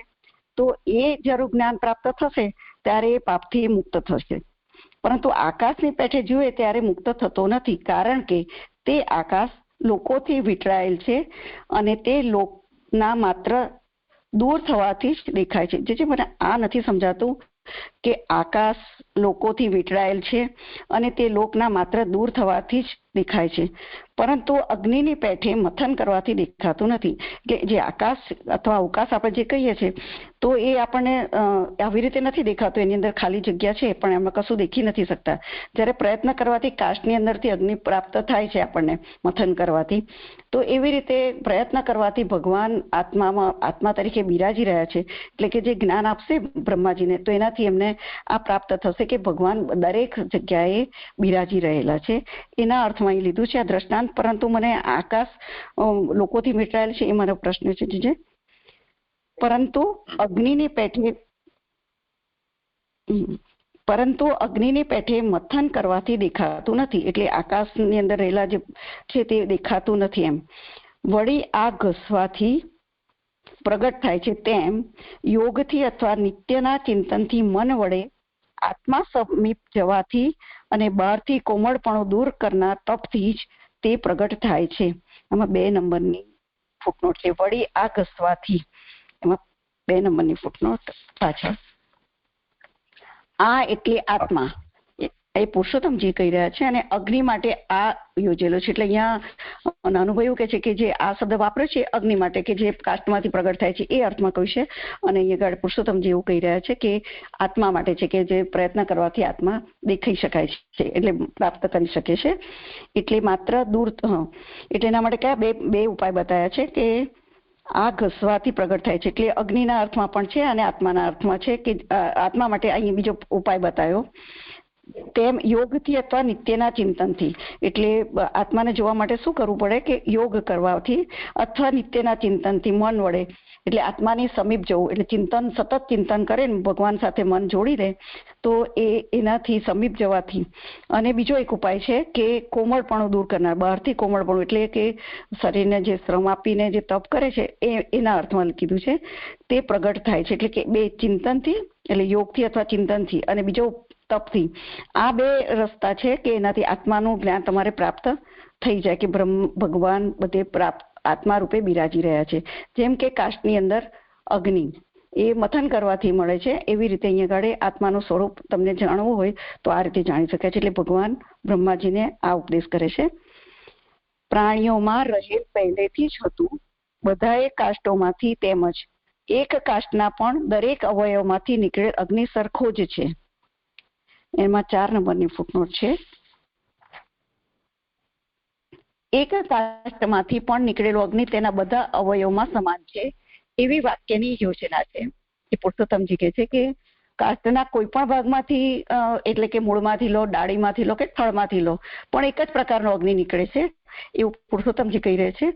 અને બધા કાષ્ટોમાંથી નીકળતા અગ્નિ સરખા છે, તેમજ એક કાષ્ટમાંથી પણ તેના હર કોઈ અવયવમાંથી નીકળતા અગ્નિ સમાન છે, એવો અર્થ જણાય છે. એટલે કે કાષ્ટ જુદું જુદું હોય, ધારો કે લીમડાનું છે કે વાંસ છે કે પીપળાનું છે, પણ એ બધાનો અગ્નિનો પ્રકાર એક જ છે. એવું કે છે કે એક કાષ્ટમાંથી જુઓ કે હર કોઈ અવયવમાંથી, એટલે કે જુદા જુદા ભાગમાંથી લો, પણ અગ્નિ તો એક જ પ્રકારનું છે. એવી રીતે અહીંયા આગળ દ્રષ્ટાંત એવી રીતે સમજાવ્યું છે કે આત્મા પણ બધી જગ્યાએથી અને બધેથી એક જ સરખો છે, કે બ્રહ્મનું એ સ્વરૂપ છે. એટલા માટે અહીંયા આગળ એનું ઉદાહરણ આપ્યું છે. એક કાષ્ટના પણ દરેક અવયવમાંથી નીકળેલ અગ્નિ સરખો જ છે, અને તે જુદો હોવાનું જણાવનાર પ્રમાણ ન હોવાથી એક જ છે. એટલે અત્યાર સુધી એનું કોઈ પ્રમાણ નથી મળ્યું કે એનો અગ્નિ છે તો આવો છે, એટલે અગ્નિના અલગ પ્રકાર નથી બતાવ્યા, એટલા માટે એનું પ્રમાણ શબ્દ વાપર્યો છે. એ પ્રમાણે વિચાર કરીને યોગથી ભગવાનને સર્વ સ્થળે જુએ છે. પ્રતિચક્ષણમ એટલે કે જોવું, એટલે પરીક્ષા કરીને જોવું. એટલે બધી જગ્યાએ ભગવાન જયારે આ કરશે તપ અથવા તો જે યોગથી અથવા ચિંતનથી, તો એને ચારે બાજુ જોશે તો એને ભગવત સ્વરૂપના, એટલે કે બધે જ ભગવાન બિરાજી રહ્યા છે એને થશે. એટલે પરીક્ષા કરીને જોવું જે કીધું છે ને, પ્રતિચક્ષણમ એટલે જોવું. તો કેવી રીતે જોવું? તો આમ જયારે આ અવસ્થા પ્રાપ્ત કરશે તો એના દેખાશે. એટલે જયારે એ પરીક્ષા શબ્દ એટલા માટે વાપરે છે કે જયારે એવું થશે ત્યારે તે દેખાશે, એ અર્થમાં મને લાગે છે. ત્યારે એમ જોવાથી જ બધા લોકોનું બધું પાપ દૂર થાય છે. એટલે કે એવી અવસ્થા પ્રાપ્ત કરે છે અને બધી જગ્યાએ આ રીતના દર્શન થાય છે તો બધા લોકોનું બધું પાપ દૂર થાય છે. એટલે તેથી લોકમાં પણ આ વૃત્તાંત પ્રસિદ્ધ હોવાથી તારું પાપ દૂર થવામાં શું સંદેહ, એવો અર્થ છે. એટલે આ રીતે કહેલું છે. પણ આ જે લોકનું વૃત્તાંત છે, મને જે નથી સમજાયું આ શબ્દ છે કે લોકમાં પણ આ વૃત્તાંત પ્રસિદ્ધ હોવાથી, પણ અહીંયા એવું લાગે છે કે જ્યારે આ અવસ્થા પ્રાપ્ત કરશે તો તારા બધા પાપો દૂર થશે, એમાં કોઈ સંદેહ નથી. એટલે કે તારા પાપો દૂર થશે જ જો આ રીતે તું કરીશ તો. ત્યારે જ શબ્દથી વચલા એ પ્રમાણે ભગવાનને જુએ તે પહેલાના સમયમાં પાપ દૂર થતું ન હોવાનું જણાવેલું છે. એટલે કે આ વચગાળામાં કે અડધેથી કશું તમને એના ચિહ્નો નથી દેખાતા, પણ સંપૂર્ણ રીતે તમે આ પૂરું કરશો જ્યારે આ તપ કે અથવા તો જે ચિંતન અથવા યોગ, તો જ્યારે પૂર્ણ થશે, જ્યારે તમારું શુદ્ધ હૃદય થશે, ત્યારે એ અવસ્થા થશે, ત્યારે જ આ પ્રાપ્ત થશે. એ પહેલા વચ્ચે કોઈ એના ચિહ્નો દેખાતા નથી એમ. એટલે ત્યારે જ શબ્દ અહીંયા જે મૂળમાં લખ્યું છે ને કે ત્યારે જ પાપથી મુક્ત થાય છે. એટલે પાપ એટલે દોષ મુક્ત થશે ત્યારે એ અવસ્થા પ્રાપ્ત કરશે. ક્યારે કે આ જ્યારે બતાયેલા સાધન કરશે ત્યારે. જેમ કે કાષ્ટને મથવાથી થાય છે, એવી રીતે આની અંદર ચિંતન અને મનન આનાથી થઈ શકે છે. આવું કરવાના અંતે બ્રહ્માજીને આ અવસ્થા પ્રાપ્ત થશે અને એમના બધા પાપ દૂર થશે. 32મો શ્લોક પૂર્ણ થાય છે. કઈ હોય તો આ જે પ્રશ્ન છે ને, આકાશ લોકોથી વીંટળાયેલ છે અને તે લોકના માત્ર દૂર થવાથી જ દેખાય છે. એ આકાશ કયા અર્થમાં સમજાય મને? એટલે આપણે બધા ખીચોખીચ ભરાઈને બેઠા હોઈએ તો આકાશ ન દેખાય ને, થોડા ખાલી થઈ જાય તો આપણે એમ કહીએ મોટું મોટું લાગે છે.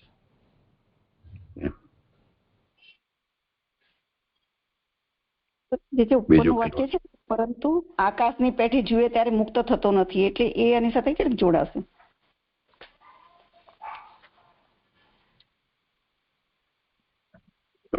હા, તો આકાશ ની જેમ જોવે તો ન થાય ને. બરાબર. તો ઉદાહરણ આપ્યું છે ને અહીંયા, અગ્નિનું ઉદાહરણથી સમજવાનું છે, આકાશના ઉદાહરણથી નહીં. બરાબર. અહીંયા તો અત્યારે ભગવાનને બધામાં વ્યાપ્ત થયેલા જોવાના છે. ભગવાનમાં બધાને જોવાનું એ પ્રક્રિયા અહીંયા નથી બતાવી રહ્યા ને. એ જ તો પુરુષોત્તમજી કહ્યું સખંડ બ્રહ્મવાદનું નિરૂપણ કરી રહ્યા છે. લોકમાં વ્યાપેલા ભગવાનનું જ્ઞાન સર્વ દોષને દૂર કરનાર છે. સર્વ ભગવાનના રહેઠાણ તરીકે જ જણાયેલા હોવાથી ભવિષ્યમાં કોઈ પણ દોષ થવાનું સંભવતું નથી. તો એમાં ગીતાનું યોમામ અજમ અનાદિંચ વેત્તિ લોક મહેશ્વરમ એ વચન પ્રમાણ આપ્યું. એ વાક્યથી ભગવાનનું જ્ઞાન થતા સર્વ પાપનો નાશ થવાનું સાબિત થયેલું છે. તેથી પાપ દૂર કરવામાં ભગવાન વ્યાપેલા હોવાનું જે પ્રકારનું જ્ઞાન જરૂરી છે તેનું અહીંયા નિરૂપણ કર્યું છે. તો ભગવાન અહીંયા કાષ્ઠમાં જેવી રીતે અગ્નિ વ્યાપેલી હોય છે તેવી રીતે સર્વલોકમાં ભગવાનને જોવાનું છે, તો પાપથી મુક્ત થવાશે. એટલે આકાશની જેમ નહીં, કેમ કે આકાશમાં તો વિપરીત દૃષ્ટાંત છે. આકાશ માં બધું છે, તો એ ઉદાહરણ અત્યારે નથી લેવાનું.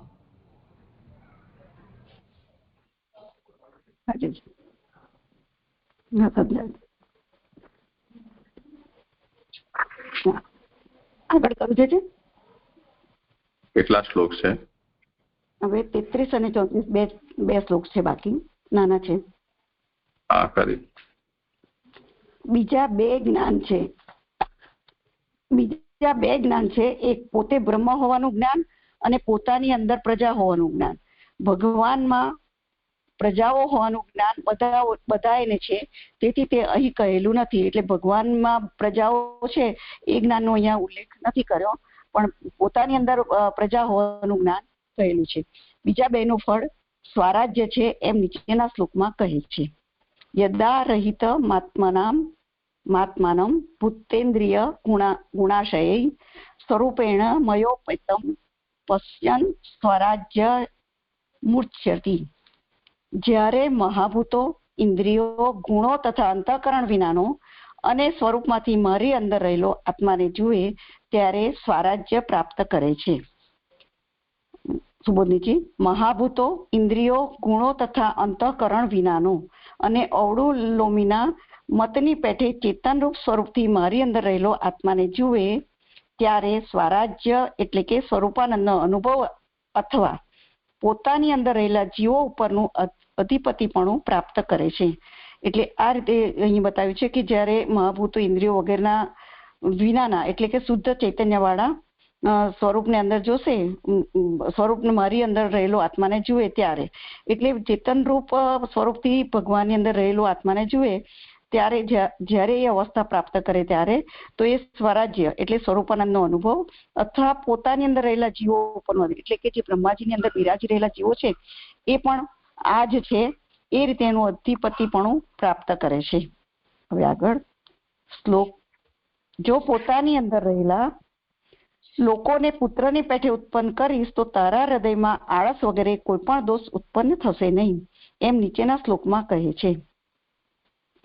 નાના કર્મ વિના વિતાને ન પ્રજા બહિ શિશુક્ષત નાત્મા વસીદત્ય સ્મતે વર્ષિયાંત મદ અનુગ્રહ. જાત જાતના કર્મો પ્રસારીને ઘણી પ્રજાઓ ઉત્પન્ન કરતા તારા અંતઃકરણને ખેદ નહીં થાય. આ કાર્યમાં તારા ઉપર મારી ઘણી કૃપા છે. સુબોધનીજી, જેમ ઘણા કાર્ય કરનારો ઘણા કાષ્ટો વગેરે પ્રસારીને પોતાના ઉપયોગ પ્રમાણે સર્વ કરે છે, તેવી રીતે દેવો, હલકા પ્રાણીઓ, મનુષ્યો વગેરેની સ્થિતિ કરાવનારા કર્મને પ્રસારીને યોગ્યતા પ્રમાણે જો તું પ્રજાઓ ઉત્પન્ન કરીશ તો કર્મ પ્રમાણે ઉત્પન્ન કરવાથી તારા આત્મા એટલે કે અંતઃકરણને ખેદ નહીં થાય. માત્ર જ્ઞાનથી આ કાર્ય થશે નહીં. તેથી સહાય કરનારો બીજું કહે છે કે આ કાર્યમાં તે તારા ઉપર મારી ઘણી જ કૃપા છે એવો અર્થ છે. એટલે જેમ ઘણા કાર્ય કરનારો એટલે કે ઘણા બધા સાધનોની જરૂર પડે બધું જ પ્રસારીને જેને જેવું બનાવવું છે એ પ્રમાણે બનાવશે તો એવી રીતે દેવો જે ત્યારે એમને સૃષ્ટિની અંદર જે કંઈ પણ સૃષ્ટિ કરવાની છે એમાં દેવો, હલકા પ્રાણીઓ, મનુષ્યો વગેરે જે કરવાની છે સૃષ્ટિ તો તું એ રીતે તું પ્રજા ઉત્પન્ન કરી શકીશ. કેવી રીતે? તો કર્મ પ્રમાણે ઉત્પન્ન કરવાથી તારા આત્મા એટલે જો આ રીતે તું કરીશ કે ઉપર આગળના શ્લોકમાં કીધું એ પ્રમાણે તો તારા આત્માને એટલે કે અંતઃકરણને ખેદ નહીં થાય. કેવી રીતે? કે માત્ર જ્ઞાનથી નથી, જે તને હું આ જ્ઞાન આપ્યું છે એ એટલું જ્ઞાન પૂરતું નથી, પરંતુ ભગવાનની કૃપા એમાં ભળેલી હોય તો જ એ સારી રીતે કામ કરી શકશે. એના માટે અહીંયા આગળ 1 નંબરની ફૂટનોટ છે કે ઘણી જ કૃપા છે એવો અર્થ છે. બ્રહ્મકલ્પમાં આપેલો વર હજી ચાલુ જ છે. એ જે આ 6 નંબરની કારિકામાં જે કીધું ને 7 નંબરની ફૂટનોટમાં આપેલી છે કે તે એટલે ઉપર જણાવેલ દોષ દૂર કરનારું જ્ઞાન ભગવાનના સંબંધનું ચિહ્ન હોવાથી સુખ કરનારું છે. તેનું કારણ એ છે કે બ્રહ્મકલ્પમાં ગર્વ ન રહે તે માટે ભગવાને બ્રહ્માને વર આપેલ, તેને તે હજી ફોગટ થયેલો નથી, એમ ભગવાનની ઉત્તમ કૃપા હોવાનું કહી જણાવેલ છે. આ કારિકાથી 34મા શ્લોકનો અર્થ કયો? એટલે અહીંયા જે 34મા શ્લોકનો જે અર્થ છે કે ભગવાન એને જ્ઞાન તો આપશે પણ એટલું જ્ઞાનથી કઈ સૃષ્ટિ નહીં કરી શકે, પણ ભગવાને જેમને કીધું છે જે આગળના શ્લોકમાં આવી ગયું કે બ્રહ્મકલ્પ વખતે ભગવાન એમને કીધું હતું કે તું તારું ચિત્ત મારી સાથે જોડાયેલું રહેશે, અને એ જે આગળનું છે એ અત્યારે હજુ સુધી એની ઇફેક્ટ છે. એટલે અત્યાર સુધી એમાં બિરાજી રહ્યું છે ભગવાનની કૃપા. એટલે ભગવાન કે છે કે એનાથી તને સરળતા રહેશે એવો અર્થ છે. એટલે તારા ઉપર મારી ઘણી જ કૃપા છે એવો અર્થ છે. એટલે એને ભગવાનને બ્રહ્માજીને સૃષ્ટિ કાર્ય કરશે તો એમને ખેદ નહીં થાય, એનું કારણ ભગવાનની કૃપા પણ છે જ્ઞાન સાથે ભળેલી. અને એ કૃપા ક્યારે પ્રાપ્ત થઈ હતી? કે બ્રહ્મકલ્પમાં જયારે બ્રહ્માજીએ સૃષ્ટિ કરી ત્યારે જ ભગવાન એને આપી હતી. તો એ કૃપાનું ફળ અત્યારે પણ એ ફોગટ નથી થઈ અને અત્યાર સુધી એને એ ભગવાન એના પર વસાવી રહ્યા છે કૃપા. જે 34મો શ્લોક પૂર્ણ થાય છે. મારા શ્લોકો પૂર્ણ થયા. દંડવત પ્રણામ. જય